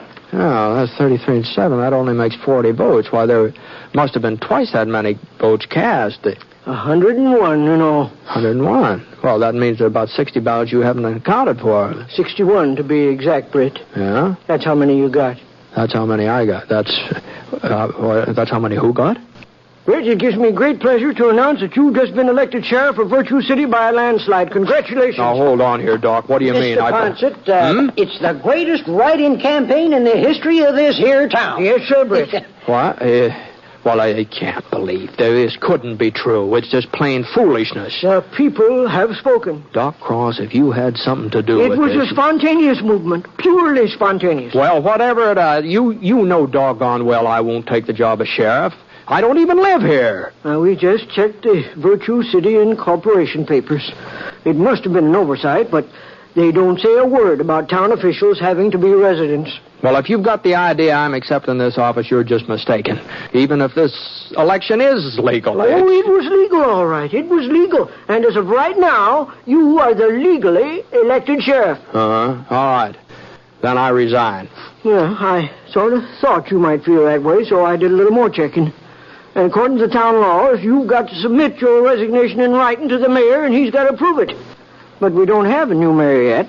Not until you get sworn in. Now, hold on a minute, Doc. It was the office of sheriff that I got elected to, remember? You told right, me. Mr. Ponset. It seems the voters kind of got in the habit of writing in your name, and well, You don't mean they elect me mayor, too? You had a 2-to-1 majority. You don't mean... What? Yep. You didn't do so good for coroner, though. Bogue Spitzer beat you out by 4 votes. But don't feel too bad about it, Britt. Bogue's a real popular man. Well, I just don't know what to say. Well, this is the most outlandish thing I've ever heard of. It is a mite unusual. I'll agree with you there. Unusual? It's ridiculous. Well, I can tell you I've got no more intention of being mayor than I have of being sheriff. I don't blame you, Britt. Britt, I don't blame you. About the mayor part, that is. As a matter of fact, you couldn't hold both jobs if you wanted to. There's a town ordinance against it. I don't care if the... What'd you say? Yes, sir. One man can't hold both jobs. Well, that's something. But like I said, your resigning the sheriff's position is kind of complicated, you see. Not only have we got the problem of who's going to accept the resignation... I'm the mayor. I'll accept it myself. Well, even so, according to our statutes, when the sheriff resigns or retires, the job goes to the man who got the second highest number of votes. Oh, you mean Roy Coffin would take over my place? That's the gist of it, Mr. Ponset. Uh-huh. So you see the spot you'd be putting us in, Britt. Besides, Mr. Ponset, the people elected you, and they're entitled to have you. You said so yourself. When I said that, I didn't have any idea that this... Well, now, look here. There's got to be some way out of this situation. Now, Ernie Needle's the man this town needs for sheriff, and he ought to have the job. Isn't that what you wanted? Well, maybe so, but... Well, I just don't see how we can work it out so he gets it. Oh, well, it's getting late. I guess you'll need your sleep. Probably have a big day tomorrow, what with all the swearing-in ceremony. Now, don't run off, Doc. Now, this isn't settled yet. Oh, like as not, things will settle themselves. They usually do. Good night, Mr. Ponset. Oh, by the way, Britt, I'll just leave your star here on the dresser. There's a little rust on the point where the plating's ward off, but good polish and they'll take care of it.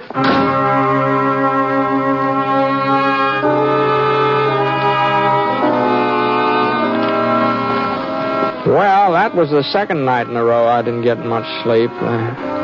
First thing in the morning, as soon as I figured it was time for the town hall to open, I headed down there and I did a little hunting through the legal code myself. And it was all true what Doc Cross had told me. If I gave up the job of sheriff, Roy Cotton would be next in line for it. Well, about 9 o'clock, a delegation headed by Doc Cross came in to make the preparations for the swearing-in ceremony. And I told them that the ceremonies just have to be postponed until I had a talk with the Cotton brothers. They were living in the old Peterson place on Flower Street. You got your nerve coming around here, Ponset. If you figure on making a name for yourself as sheriff by arresting us, you better do some more figuring. Arresting you? You mean you boys have done something illegal? No, he never said that. Well, putting you under arrest was the farthest thing from my mind. Of course, if you think I should. And just what is it you do want, Ponset? Well, The fact of the matter is, it's my understanding that Roy here would inherit the sheriff's job if anything happened that I wasn't able to go on. That's right, Ponset. And like as not, something will happen, too. Uh-huh. Well, I was just thinking that under those circumstances, it might be a good idea for Roy to get all the experience he can while I'm around to show him the ropes. You want me to work with you? Well, I don't see why not. Come to think of it, I could use you both as deputies. Deputies? Yeah. Yeah, that'll save me getting the whole big posse together. I think the three of us ought to be able to handle the McGinnis gang. McGinnis? Tracer McGinnis. You heard about him, haven't you? Oh, that's right. You all used to be sort of friendly, didn't you? Before you had that falling out with him, that is. Gosh. You don't mean Tracer McGinnis is heading this way? No, it's probably just another false rumor, but it's probably not a word of truth to it. Yeah, but why'd he be coming in here, Gus? Unless he's after us again. Yeah. Well, now, if you fellows would just hold up your hands, I'll give you the oath. No, wait a minute, Ponset. Maybe it'd be better if you was to take out more of a posse. Oh, no, Gus. Like as not, Tracer won't be bringing his whole gang. Maybe only 10 or 12 of them. All right, now, boys, you hold up your hands. I ain't going to mix it up with Tracer McGinnis, Ponset. I had enough of him already. But, Roy... The kid's right for once. Well, I'm afraid you fellas don't quite understand. Now, according to the ordinance passed 2 years ago come November, if any man refuses to take part in a duly constituted posse, he forfeits all right to hold office in the town of Virtue City from that time on. That'd mean that you couldn't be sheriff, Roy.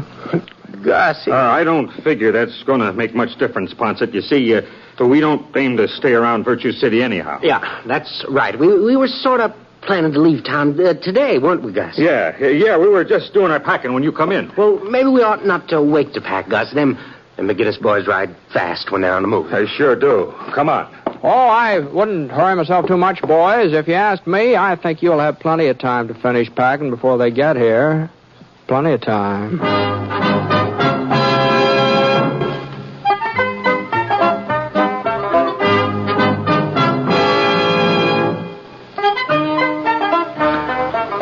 Well, as things worked out, they needn't have heard it all. As far as I know, Tracer McGinnis never did show up in Virtue City. Of course, Ernie Needle became sheriff that very same day, right after I resigned. And I guess he hasn't had too much trouble keeping folks in line. You see, the Cotton brothers haven't been heard of since they beat it out of town. It just goes to show you, a person really shouldn't believe in rumors. It's funny the way they get started, isn't it?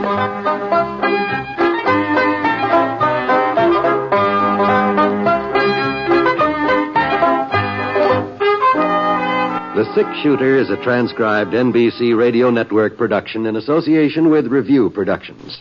It is written by Frank Burt and is based on a character created by him. Mr. Stewart may currently be seen in the Universal International picture The Glenn Miller Story. Others in the cast were Carlton Young, Dal McKennon, Paul Richards, Frank Gerstle, and Junius Matthews. Special music for this program was by Basil Adlam, and the entire production is under the direction of Jack Johnstone. All characters and incidents were fictitious, and any resemblance to actual characters or incidents is purely coincidental. This is John Wall speaking.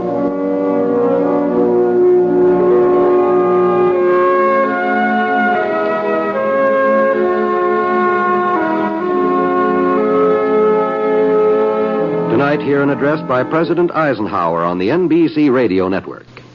Now, that was a fun episode. The Six Shooter, 71 years ago, June 10th, 1954, here on Classic Radio Theater with Wyatt Cox. If you like the show, visit us at classicradio.stream. That's classicradio.stream. Up next, the FBI in Peace and War.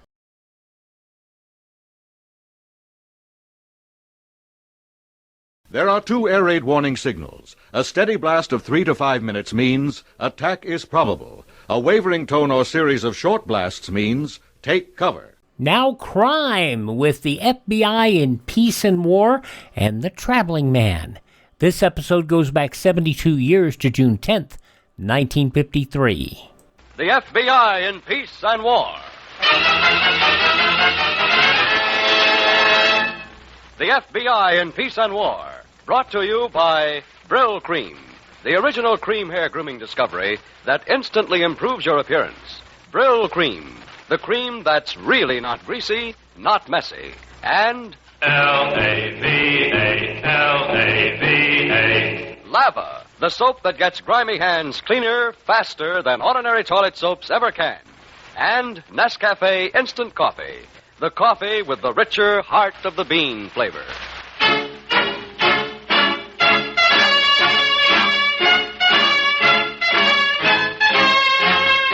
Another great story based on Frederick L. Collins' copyrighted book, The FBI in Peace and War.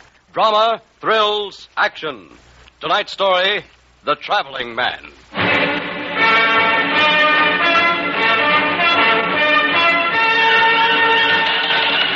To the director, FBI, Washington, confidential. Stolen Buick sedan, motor number 126027, recovered on used car lot, Miami, Florida. Vehicle originally registered in New York City, third recovered to date. Confirming theory, New York to Miami theft ring. We'll continue tracing this vehicle and others with Agent Shepard. Signage Reynolds through Miami field office.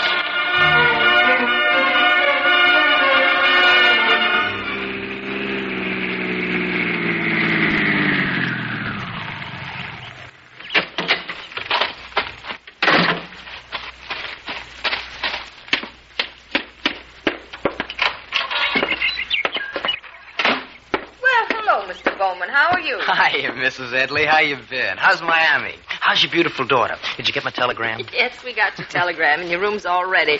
Alma? Did you have a nice trip down? Oh, terrible. It was snowing in New York when I left. You want to live in a place like that. Alma! I think she's fixing up your room with flowers. Oh, service. Huh?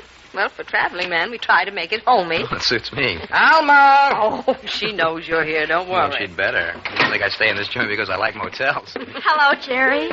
Oh, did you put the flowers in his room? Mama. Oh, don't you mama me. Will you sign the register, Mr. Bowman? And my daughter will show you to your room. Breakfast 7 to 9, no later. All right, I'll be up by 10. Mama's terrible, isn't she? Yeah, she scares me. I'll bet. We put you in here. I think it's quieter. Who cares about a little noise? Well, sometimes you get the headlights from the cars in that front room. I think... Jerry. You miss me? Uh-huh. Me too. I'll bet. But you don't believe me? Mm-mm. But tell me anyway. Oh, I missed you, Alma. Oh, Jerry. How long are you staying? Tonight and tomorrow night, then I've got to get back to New York. That's all? Yeah, but I'm making another trip in a week, and after that, it couldn't be for me. I think it is, Jerry. Someone's been calling all day wanting to know when you get here. Yes, I know it is. I'll see you in a couple of minutes, Alma. This is business. Oh, yes, of course. We'll have dinner, huh? If you want. Oh, I want. A couple of minutes, baby. Hello. Well, where have you been? I've been calling that joint all day. Well, I had trouble with the car, ignition. What are you so nervous about? What do you think? We figured maybe you got picked up or something. Well, I didn't. When are you coming over here? Tomorrow morning. Okay, you bring my money, huh? Yeah. 4 trips this month. I can count. $250 a trip. 200. Oh, look, I'm bringing a brand new Cadillac. The price is 200. One car's the same as the next. All right, we'll talk about that tomorrow. We won't talk about anything. All right, don't get in the heat. I was just kidding. I'll see you tomorrow, Nick. I've got to go now. I'm taking a friend to dinner.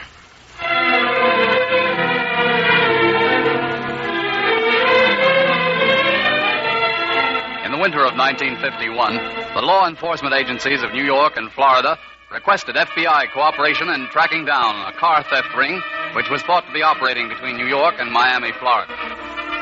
3 New York cars were recovered in Miami during a 6-month period when local police conducted an intensive check of used car lots. But only one of the used car dealers was considered suspicious. He was questioned, allowed to go, then put under surveillance. During the time of this surveillance, other events were shaping up to bring the activities of the ring out into the open.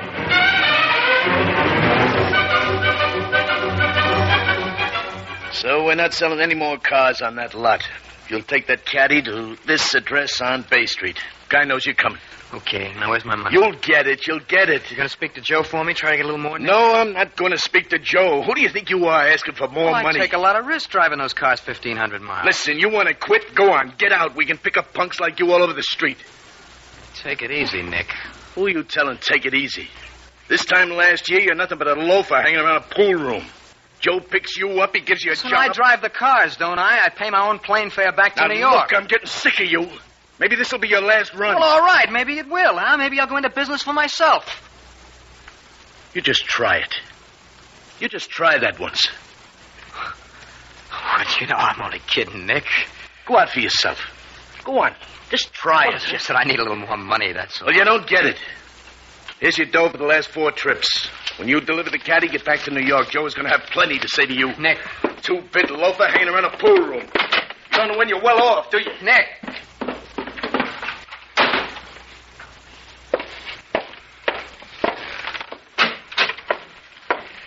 Hello. Am I still in time for breakfast? No, but you can have it anyway. Did that man find you, Jerry? Yeah, Orange juice? Yeah, and 2 fried eggs. So, Alma, you know what? What, Jerry? I am fed up with peddling tires and batteries and all the rest of that junk. I'm going into business for myself. What do you think of that? I think you should, Jerry, if you want to. Out in California? That's where I was thinking of going. Hollywood, Santa Barbara, someplace like that. Wouldn't be coming here to Miami? No. Oh. Well, if a person wants to go in business for himself, I really think the best You want to thing... come with me? Huh? We'll get married. We'll go to California. Jerry, please, that's nothing to kid around about. Who's kidding around? Oh, Jerry, if I thought you meant Think that... I don't, huh? Hey, Mrs. Edley, come here. Jerry. Oh, you like California, baby. There's plenty of loose cash hanging around for a guy with talent. Hey, Mrs. Edley, come here, will you? I got something important I want to tell you.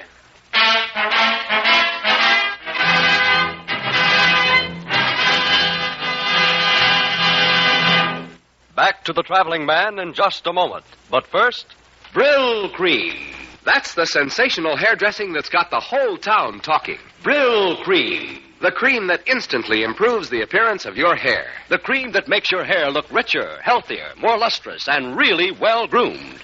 Brill Cream makes men's hair look neat, smooth and lustrous, can't be beat. Use it daily, just a bit. Brill Cream always makes a hit.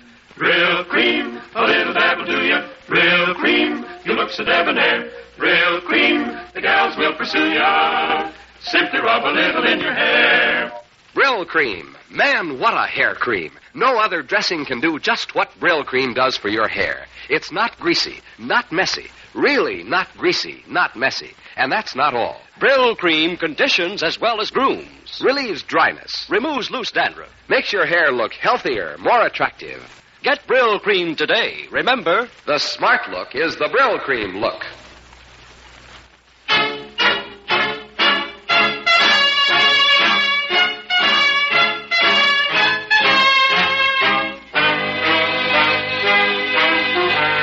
And now, Act 2 of tonight's story, The Traveling Man.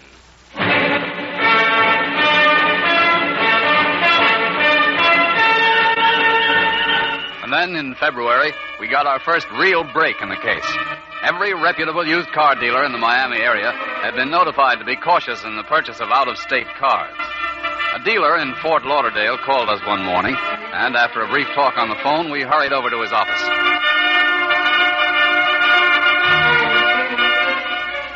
The car had New York plates, Mr. Schaefer? That's right. And what made you suspicious of this man, Mr. Schaefer? Well, mostly the price he wanted for the car. It was a brand new 53 Cadillac, and he said I could have it for $1,800 cash. $1,800. Uh-huh. I can get practically $2,900 for that model. Did he give you any reason for the low price? Oh, sure. He had a real pretty girl in the front seat, said they just got married and he was going out west. He didn't want to drive and wanted to get rid of the car in a hurry. You said he was young, Mr. Schaefer. 25 or 6, I'd say. Of course, he could have been some rich kid who was on the level, so I said, did he mind if I had a look at the car? He got kind of nervous then and said the car was in perfect shape. He showed me a bill of sale and registration. Do you remember the name on the bill of sale? No, I don't. I just glanced at it, and then I lifted up the hood of the car. I wanted to see the motor number. He got real sore then, but I could just see that the metal around the motor number had a lot of chisel marks, and the number looked new. All of a sudden, he said I was wasting his time. He slammed down the hood and drove off. I took down his license number. Yeah, here it is. Okay, Mr. Schaefer. Thanks a lot. May I use your phone? Sure, go ahead. We'll get out an alarm on the car right away. Driver said he was going to California, huh? That's what he said. Hello, Agent Shepard speaking. Let me have the teletype room, please. I want to put an alarm on the air right away.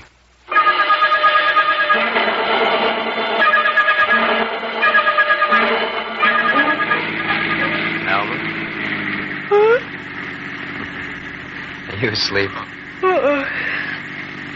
Where are we? Still in Alabama? No, we crossed into Mississippi an hour ago while you were snoring. Jerry, I didn't snore. Yes, you did, all the way from Mobile. So I decided we won't drive all night. We'll hole up someplace. Oh, but I'm wide awake now, honey. Really, I am. Well, after all, there isn't much scenery at night, is there? Same scenery they have in the daytime. Jerry, you're an idiot. I know. For marrying you, I got holes in my head. You're sorry? Yeah, sure I am. But what can I do about it now? Nothing. You're stuck with me. For good. And you know what, Jerry? What? I'm glad we didn't sell this car. I like it. Oh, you got fancy ideas, lady. It was all right when the company was paying expenses on this, but the guy going into business for himself can't be driving a caddy. Caddy? No, he can't. When we get to New Orleans, I'm going to unload this and pick up a Ford or a Chevy. Oh, roadside coming up. Your turn. Incorporated Village of West Bay, 30 miles per hour, please. Don't say that. Very polite, aren't they? We're going to stay here for the night? If we can find a place. I want to drop Ma a postcard. Oh, no, not from here, honey. You can phone her from New Orleans. Oh, just a 2-cent card. She loves them. I said not from here, Alma. All right, I just I'll thought... drop it, will you? All right, Jerry. Oh. What? I guess I was going too fast to the village. They must have a speed trap here. What? There's a cop up there with a flashlight. Oh, you think we're going to get a ticket? I don't know. Now, don't you talk, understand? Of course, honey. I won't say a word, but we were only Shut up. Let's see your license, mister. Well, sure thing, officer. What's the trouble? Didn't you see that sign outside the village? 30 miles an hour? Well, yes, I did. I tried to slow down. Was I going fast? You were. From New York, huh? Yes, sir. All right, son. The courthouse is right around the square here. Follow my car. Oh, just a minute, officer. I admit I was going a little over 30. You tell that to the JP. Follow me. Okay. Hey, you! Come back here! Shut up. Jerry, what are you doing? Getting out of here. No two-bit village cop is going to stick his nose into my business. Jerry's following Well, let him follow. He's got a fat chance. Jerry! Don't worry, I'll lose him. Don't, please, Jerry. I'm scared. Well, that's too bad, baby, but you'll get used to this after a while. I just don't like cops, that's all. You'll get used to it.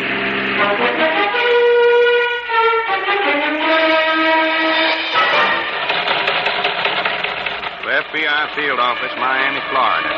Cadillac car answering your alarm description stopped by undersigned tonight. While attempting arrest, car drove off. Undersigned gave pursuit. Losing car about...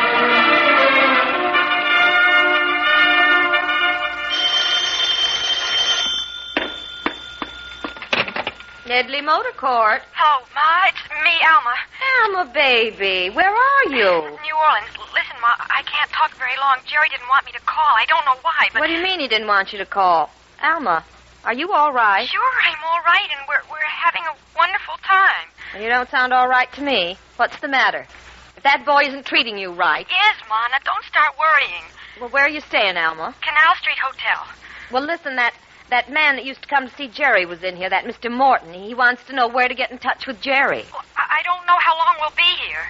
Well, will you tell Jerry that Mr. Morton wants I can't, Ma. I'm not supposed to be calling you. If Jerry knew... Uh-oh, there's somebody at the door. I'll call you again. Now, Alma, we're only staying here a few days, and then we're going to Austin. I'll call you from there. Bye, Ma. Take care of yourself.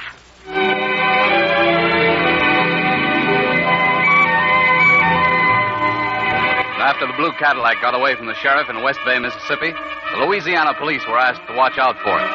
In addition, the Motor Vehicle Bureau was put on the alert to check any request for a transfer of a New York registration. 2 days later, such a request was reported by a New Orleans used car dealer who had purchased the car for $1,800. We interviewed the dealer immediately and verified the description of the seller. We also found that a 1949 Ford had been stolen from this dealer's lot the night of his purchase of the Cadillac.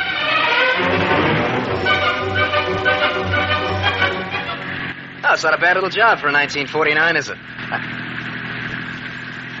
Alma? Huh? Kiddo, you've been acting like a clam ever since we left New Orleans. I'm sorry. Well, come on, what's eating you? Nothing, Jerry. You're not still worried about that cop in West Bay, are you? Maybe I am. A little. Well, I told you, I just don't like cops, that's all. The most we would have gotten was a fine, Jerry. $5 or $10. I don't like cops, But Alma. if they trace the Drop Cadillac... it, you hear me? All I'm well, saying... don't. Just mind your own business and I'll mind mine. Jerry. No, I mean that, Alma. You talk about that cop once more and I'll put you on the first train back to Miami. You hear me? Yes, Jerry. Good. There's a sign coming up. Alma? You read it. Well, come on, it's your turn. No, Jerry. What's the... Oh, you're not going to start bawling on me, are you? For the love You can't talk to me like that. Like what? All I said was I don't like cops. Is there anything queer about that? Maybe there is. What do you mean? I don't know. Listen, Alma. I don't know, Jerry. You won't let me call Ma or even send her a postcard. You act like we were running away from something. You're off your rocker. All I'm running away from is a crummy I job. wish I could believe that, Jerry. Just doesn't seem that way to me.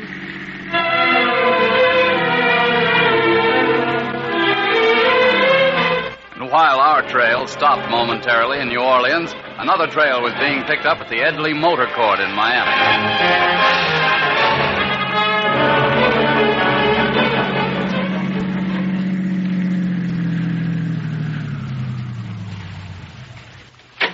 Wait here, Sam. I'll be out in a couple of minutes. Okay.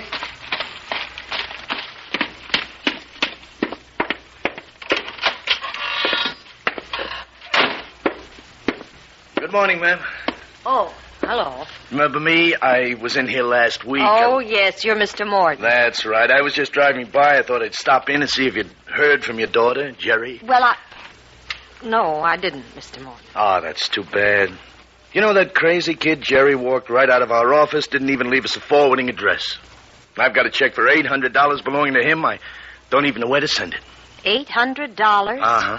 Those kids could probably use it on their honeymoon, huh? Well, sure they could. Would you want to leave it with me and the first time I hear from you? No, I'd rather not, Mrs. Edley.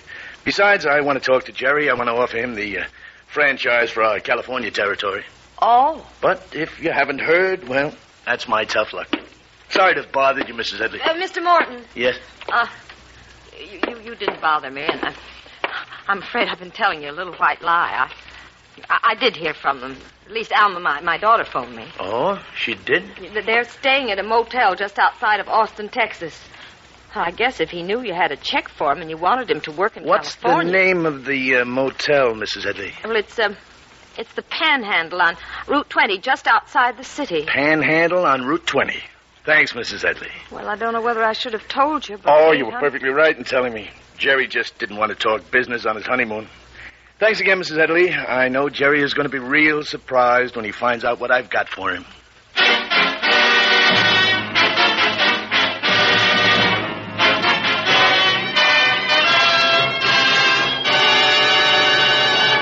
Back to the traveling man in just a moment. But first, what's the best soap for extra dirty hands? To get the answer, we've asked two men to make the lava wash-up test.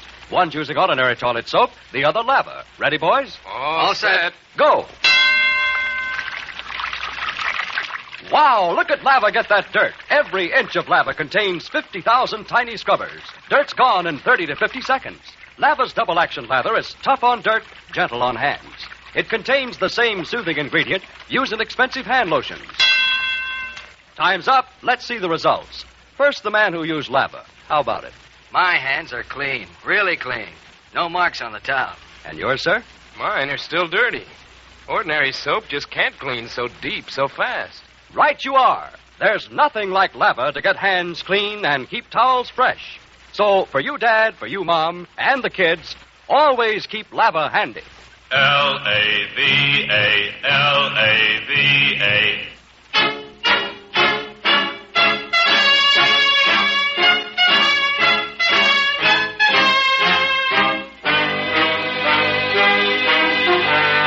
And now, Act 3 of tonight's story, The Traveling Man.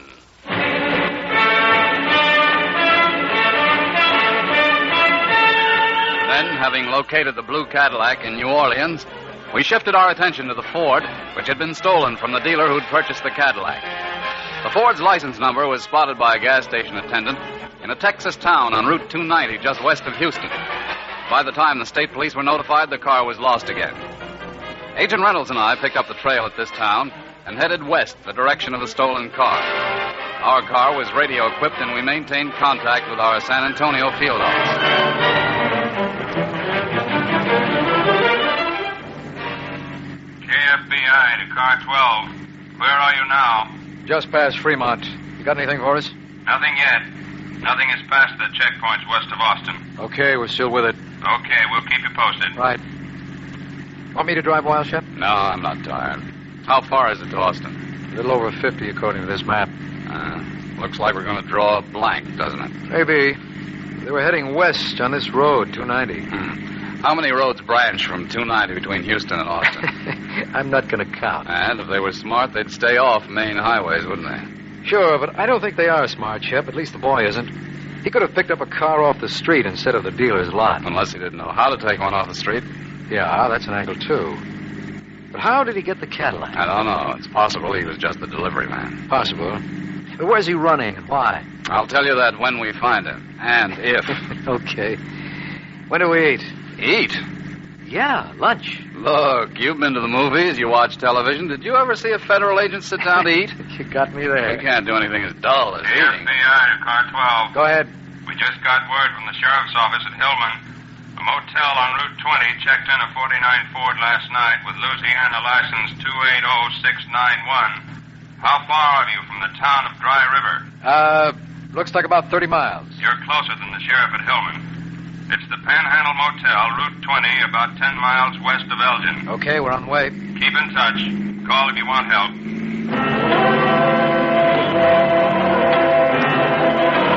While we were heading for the Panhandle Motel, the driver of the stolen Ford was packing his bags, getting ready to check out. Alma, you got my shaving things in that one? Yes, Jerry. All right, take it out to the car. I'll be with you in a minute. Don't forget my coat. No, I won't. And the thermos, it's right there on... Mrs. Bowman? Yes? Glad to meet you, Mrs. Bowman. I've heard a lot about you from your mother. Hello, Jerry. How are you? Oh, Nick. I sure had a hard time finding you two. Aren't you going to introduce me to your wife, Jerry? Well, Alma, this is Mr. Morton. I was working for him in Miami. How do you do? This is Mr. Sam Donner from our office, Mrs. Bowman. Sam, why don't you help Mrs. Bowman take that stuff out to her car? I'd like to talk to Jerry a minute. Sure, Nick. Jerry. I'll let him help you, Alma. I'll be right out. And close the door, Sam. Alma. Yes. I'll be right out, dear. Listen, Nick. Where's that Cadillac, Jerry? I didn't see it out in the parking space. Nick, I needed dough real bad. I sold it. Look, I've got most of the money with me. I'll give you what I have, and I'll work out What made you think you could get away with this, Jerry? Listen, I know it looks bad, Looks Nick. bad. I'll pay it back to you, I swear. I told you not to try going into business for yourself, didn't I? Wasn't, Nick. We were just going to California for a honeymoon. We were coming back. Uh-huh. It's the truth, Nick. You gotta believe me. How much did you get for the Cadillac? I got $1,800. You lied. I swear to you, Nick. You lied. Give me whatever dough you've got. Sure, here. Here, take it. The whole $1,800 is here. You just said you were hard up. Well, I had what you gave me for driving last night. You're a stupid punk, Jerry. You know that? Look, maybe I did make a mistake, I had Nick. you tagged the first time you drove a car down. Just a stupid pool room punk. On account of you, we had to change our whole setup in Miami. What? Our whole setup, we changed it. Joe says no cars will come down till I take care of you. What do you mean? Take care of you. That doesn't get through, you dumb skull. Listen, Nick, I paid you. Paid me. Every minute you were loose with that Cadillac, some cop could have picked you up and loused our whole operation. Look, let me talk to Joe. Let me call him on the phone. You're not talking to anybody. Get your bag. What? You got a car out there, haven't you? Yeah? Okay, pay your bill. We'll go in your car. Go where? Houston first. Sam will put your wife on the train, then you and Sam and I are going to go for a trip. Where? You'll find out. No, I'm not going with you. You're not so stupid you don't know what this is. Listen, Nick. It'll go off right in your face, Jerry. Don't act up. I mean that. Okay, pick up the bag. That's the idea. Now, come on. Don't forget the thermos bottle. Oh, Nick, let me call Joe. Take your wife's coat, too. Nick. Come on, Jerry. Go ahead. Pay your bill. I'll wait. Well, good morning. I'd like to check out, please.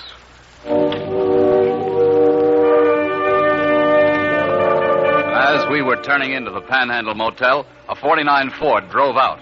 The license number was 280691, Louisiana registration. Car 12 to KFBI. We've just spotted the Ford coming out of the motel. We're going after them. FBI to 12. Which direction are they going? West on 20. Okay, we'll set up a block on that road in case they lose you. They won't lose us. We'll keep in touch. Okay, Shep. Step on it.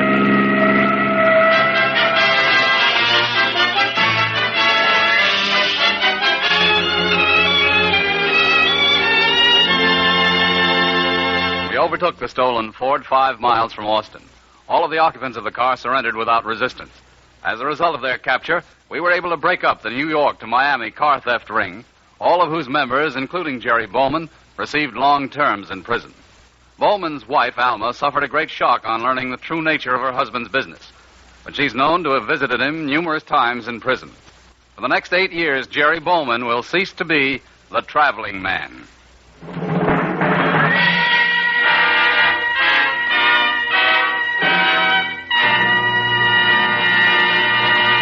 And now Bill Foreman wants to tell you how to get your husband off to work with a smile. It's just as easy as can be. Just serve him a cup of delicious Nescafe instant coffee, along with those breakfast bacon and eggs. Say how he'll go for that richer Nescafe flavor. A deliciously different, heartier flavor no other coffee has. Yes, ma'am. And here's why. Nescafe takes choice coffees, fine coffees, and then full brews them to bring you more of that real, rich, heart-of-the-bean goodness than any other coffee. But look, why not find out for yourself? Get Nescafe at your grocer's tomorrow.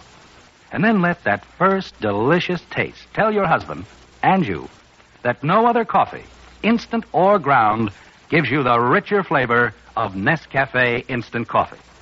You save money, too, with Nescafe instant coffee. Up to 25 cents a pound over ground coffee.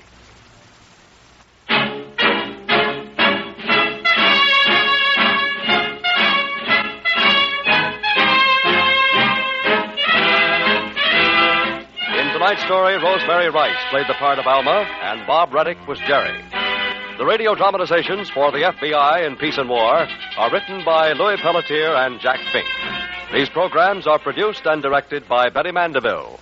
All names and characters used on the program are fictitious. Any similarity to persons living or dead is purely coincidental. This program is based on Frederick L. Collins' copyrighted book, The FBI in Peace and War, and is not an official program of the FBI.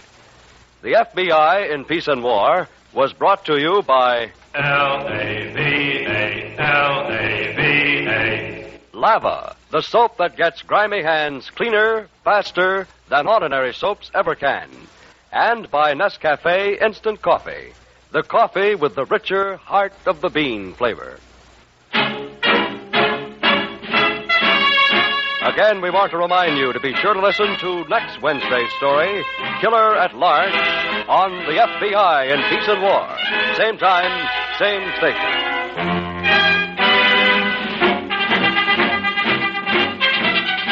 This is the CBS Radio Network.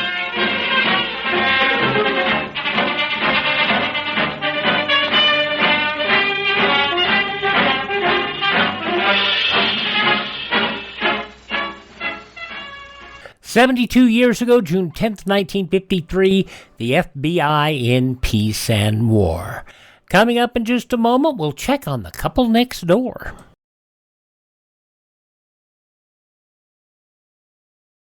Every family should have a home shelter area. Every family should stock that shelter area with a 2-week supply of food and water. Prepare now to survive disaster. And we'll wrap up this program with an episode of The Couple Next Door, Peg Lynch and Alan Bunce, going back 65 years to June 10th, 1960.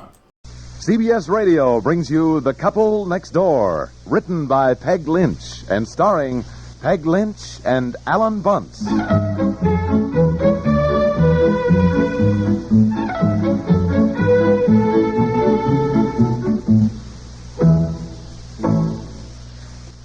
I think I'll go on up to bed. Bed? It's only 9:30. I can't help it. I am so sleepy. Oh, I'd like to get a good night's rest. Oh, sit still. Sit still. I'll get it. I'm up. No. I'm expecting a call from the boss tonight. Tonight? Why should Mr. Cranshaw call you in the evening? Oh, it's a business thing. You know, he said he... Hello. Oh. Do what? Who's this? Oh, hi, Jack. Tonight? Was 9:30. Oh, well, I know, but golly, huh? Jack Lindell? Dear? Well, you do sound as though you're having a good time. No kidding. Dear? Well, I don't know. Just a second. I'll see what the little woman said. What? Jack Lundell says a bunch of them are out at the club, and they want us to join them. Join them? Yeah. Tonight? Yeah. 9:30? Well, I know, but this is what I said. But what do you think? Oh, I think it's too late. Do Well, you? I mean, how can we? I certainly can't get a babysitter at this hour. We can't go off and leave the children by themselves. What about that Mrs. Tompkins you get once in a while? What about her? Well, we have to drive way over and get her. No. I don't want to go out there. Well, we could... No, I don't want to go out there tonight. I really don't. I'm much too tired. I'd like to get a good night's rest. By the time we got dressed up a bit, No, look, Jack said that. He said nobody's dressed up. Well, honey. They were all playing golf. They were, and then stayed there and had dinner. They're in sports clothes. He said just come all out. right, we'd have to change into sports clothes. I mean, look at us. We were working in the garden. We'd have to change by the time we got the babysitter, all that, and got out to the club. Everybody else would be ready to come home. No, they won't. Look, it's Friday night. Nobody's got to work tomorrow. Well, why don't you go? Without you? No, I don't want to go without you. Go on. You feel like it. I can tell, and I don't. Go on. Please. I don't mind. No, honey, look, Please, go on. Why don't you? I mean, I tell you frankly, Betsy didn't feel too well. And she may be coming down to the cold. I'd just rather not leave her with anyone else now anyhow, with all the recitals coming up. Are you sure you don't mind? Why should I mind? Not at all. Do you good, dear. Only one thing I ask, don't bring everybody back here for waffles at 3 a.m. Oh, don't be silly. Yes. All right. Jack, I'll be out to the club in about 20 minutes. Yeah.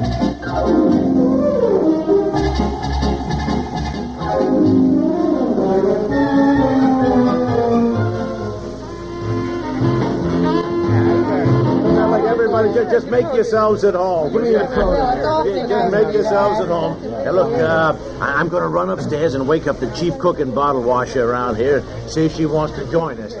Join us? Yeah. She'd probably like to crown us, or you for inviting us at this hour. It's 1:30. No. Look, she won't mind. Now, look, Ann, why don't you and Eleanor go out to the kitchen and start getting out the eggs? See, I'll be right back down, huh? Okay.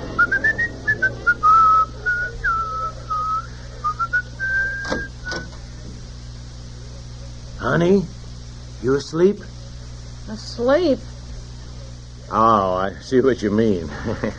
Listen, now, don't be mad. Don't be mad. Look, now, let me speak for you. I know it's late, but I didn't mind that you went out to the club without me tonight, but the one thing that I said to you... I know. Don't drag the crowd back here for waffles at 3 a.m. I didn't, honey. I dragged them back for scrambled eggs, and it's only 1:30. Yeah, honey, look, if you want to be mad at me, be mad tomorrow, would you, honey? Because, they all said you would be. Harry said, oh, boy, my wife would kill me if I dragged a gang to the house in the middle of the night. And I kind of laughed, and I said, oh, no, well, not me, not my wife. I said, you were a very good sport about things like this. I said, why, you'll jump out of bed and you'll put on a house coat and you'll come right downstairs and tell everybody you're glad they came, and that you just love to be awakened to fix scrambled eggs for 8 people at 1:30 in the morning. I said, you were wonderful about things like that. You did? Yeah. You said I was wonderful about things like that. Delightful, I said. Utterly charming. Perfect hostess. Huh? Well, then I hardly see how I can let you down. Get my pink house coat. I'm not really mad at you anyhow, You're not? No. Look, we live once. I hope you and I aren't so old we're in a rut and can't enjoy doing impromptu things like this. Oh, I should think not. Well, honey, let's face it, takes a little energy to stay up half the night cleaning up the kitchen and doing dishes from 8 people. But what do we care, huh? Come on, dear. Now see where are my slippers. Dishes. Oh, for Pete's sakes, I never thought of the dishes.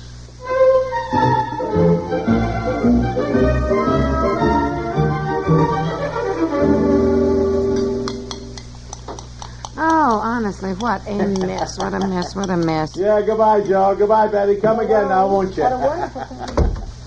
Oh, boy, oh, boy, oh, boy. You know that Joe Gordon is funny, isn't he? You know, I wish I could remember the jokes the way he tells them, you know. Well, frankly, I wish he'd forget some of them. Look at the time. Golly, is it nearly 3? Yes, it you know, is. I lost track of time. Honey, don't you think Joe's funny? I think he could be. Doesn't know when to stop. Frankly, I've never liked those long-winded jokes that go on and on and on. You get so tired waiting for the point that when you do hear it, it seems to fall flat. Build-up's too long, you know. Yeah, The I point guess isn't you're that right. funny. I guess so. Oh, boy, look at this mess, would you? Look, the girls offered to help with the dishes. Why didn't you let them? No. When you're in a party mood, you don't feel like doing dishes. Honey, I tell you what, let's go to bed and get up in the morning and clean up the place, huh? No. What do you say? I hate to get up in the morning. Come down and be faced with a mess like this in the kitchen. No, you go to bed. I'll do them. I will not, and leave you with all this. I should say not. Well, maybe you're right, though. It is late. We'd have more ambition in the morning. Well, I don't know what to do. Well, let me put the scrambled egg plates to soak anyhow. Hand me some of those. And bring out the coffee cups. I'll just pile things in the sink. Yeah, here and okay. see how Honey, excuse me. I want to thank you. You were wonderful. You were wonderful, delightful, and utterly charming. And the perfect hostess. Oh. You were, honey. Boy, I don't know many women that would have been as good-natured as you were if their husbands woke them up to cook scrambled eggs for 8 people at 1:30 in the morning. I love you. Well, look, the next time I get mad at you for anything, just remind me of this evening, will you? I'll be putty in your hands. Which, of course, I am anyhow. Oh, What's yes, that? you are. Oh, what's that? Somebody left their purse or something. You go to the door, will you, while I get these dishes in the sink to soak? Yeah, sure. Yeah, it looks like Jack's car out there. Well, I bet Ann left her purse. She always does leave it somewhere. Jack gets so mad at her. She's always leaving something. There's a purse in there. Yeah, well, I'm sorry. What is it, Come dear? on in. Come on in. Dear? Look, honey, don't touch anything in the kitchen. And later, contact lenses down somewhere out there. What? My contact lenses. I've only had them a couple of weeks. I'm not used to them yet. But I like to wear them when I go out. So she always takes them out of her eyes and puts them down in the craziest places, then never knows where she's put them. So we spent hours looking for the darn things. They're so small you can't see them. You took them out and laid them down in the kitchen here, Ann? Yes, somewhere. I came out to the kitchen to get more coffee. You were all here in the dining room, and I decided to take my lenses out. I intended to pick them up later and put them in the box that I keep them in. Yes, sure. Box you keep them in? When? When do you keep them in there? I wish I had $1 for every hour I've spent crawling around on our bedroom rug looking for these dinky little All things. right, all right. yes, Now, it's late. We're all tired. Yes, let's look for them now. Are they breakable? Yes, of course they're well, they're a plastic of some kind, and not as breakable as glass. But if you step on them, they'll break, or they can be chipped, or they can be scratched. Yeah, well, look, we'd better take our shoes off before going out into the kitchen. Oh, well, I'm so sorry. I'm just so sorry to cause all this. And no. It's all right. It's all right. The trouble is, I don't think I've ever seen a contact lens. How big are they? I mean, what am I looking for? You are looking for 2 dinky little pieces of plastic about as big as my little fingernail that cost $200. It wasn't that much. Darn near. All right, Jack, now, let's get our shoes off. Well, Come I've already on. been working around the sink out here in the kitchen, dear. I may have brushed them off onto the floor. I think we'd better look on the floor first. Yes, that's our usual procedure. We get down on all 4s and crawl around with flashlights and the magnifying glass. Magnifying glass? Oh, dear. Well, we've got one in the desk drawer. I'll get it. Yeah, look, I'll get our strong flashlight. Oh, I'm so sorry. I'm just so sorry to cause all this trouble.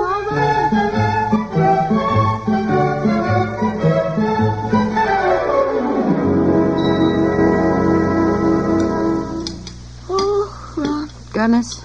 Look, sun is coming up. Yeah, well, it's supposed to at this hour. And now, don't be mad at me. Oh, honey, look at the mess you are making. I don't think you need to go over every inch of that garbage with a magnifying glass now. Look, I'm not mad at you, but I don't have much love for Ann Lundell. Yeah. Look through the coffee grounds very carefully, because I did throw those out. And if they stick to a contact lens, well, you might not see it at all. I am going through the garbage as though I were sorting diamonds. I've inspected every eggshell, every potato peeling, every banana skin, every orange peel. Love the way the Lundells leave us to do all this, my dear. They were here for 2 hours. They didn't leave until 5. Yeah, well, we're still here. And I was glad to see them go, with Jack yelling at Ann every 2 minutes, and Ann in tears, all of us crawling around the floor looking for these things. Oh, I'm so tired. Well, I don't know where to look now. I really don't. I have inspected every dish. I even went through the leftover scrambled eggs methodically with a toothpick.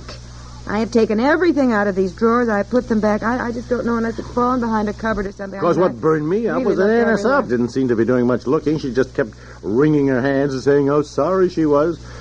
Boy, she sure didn't do much looking, just running around honey, didn't you hear what she said? She couldn't see. Well... She didn't bring her regular glasses because she was wearing her contact lenses. She needs glasses to see. Yes. Oh, boy. Uh-oh. Now, look. If that's your friend Ann and she got home, the funniest thing, she discovered she had them all the time. I'm telling you. Hello?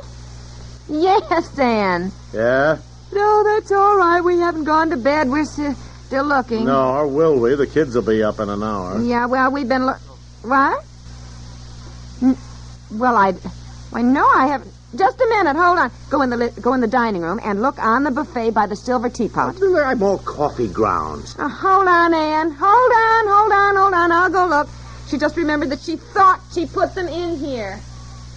Yes, here they are. Oh, for heaven's sake. Oh, my goodness, is this what they look like? Oh, they are small. These little dinky... Now, don't look like that. Just think how happy Ann will be, dear. Now, Ann?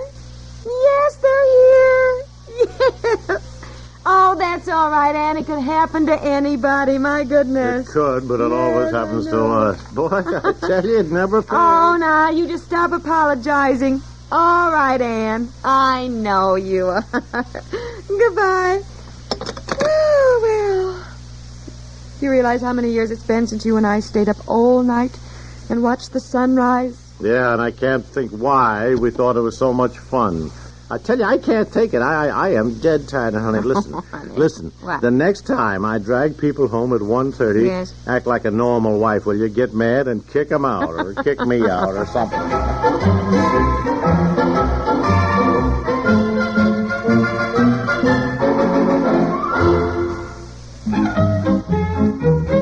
The Couple Next Door stars Peg Lynch and Alan Bunce. 65 years ago, The Couple Next Door here on Classic Radio Theater with Wyatt Cox. Join us tomorrow for Let George Do It, Boston Blackie, Calling All Cars, I Was a Communist with the FBI, and we'll hear from Lum and Abner. Have yourself a great Tuesday. We'll talk to you tomorrow for more Classic Radio Theater. I'm Wyatt Cox.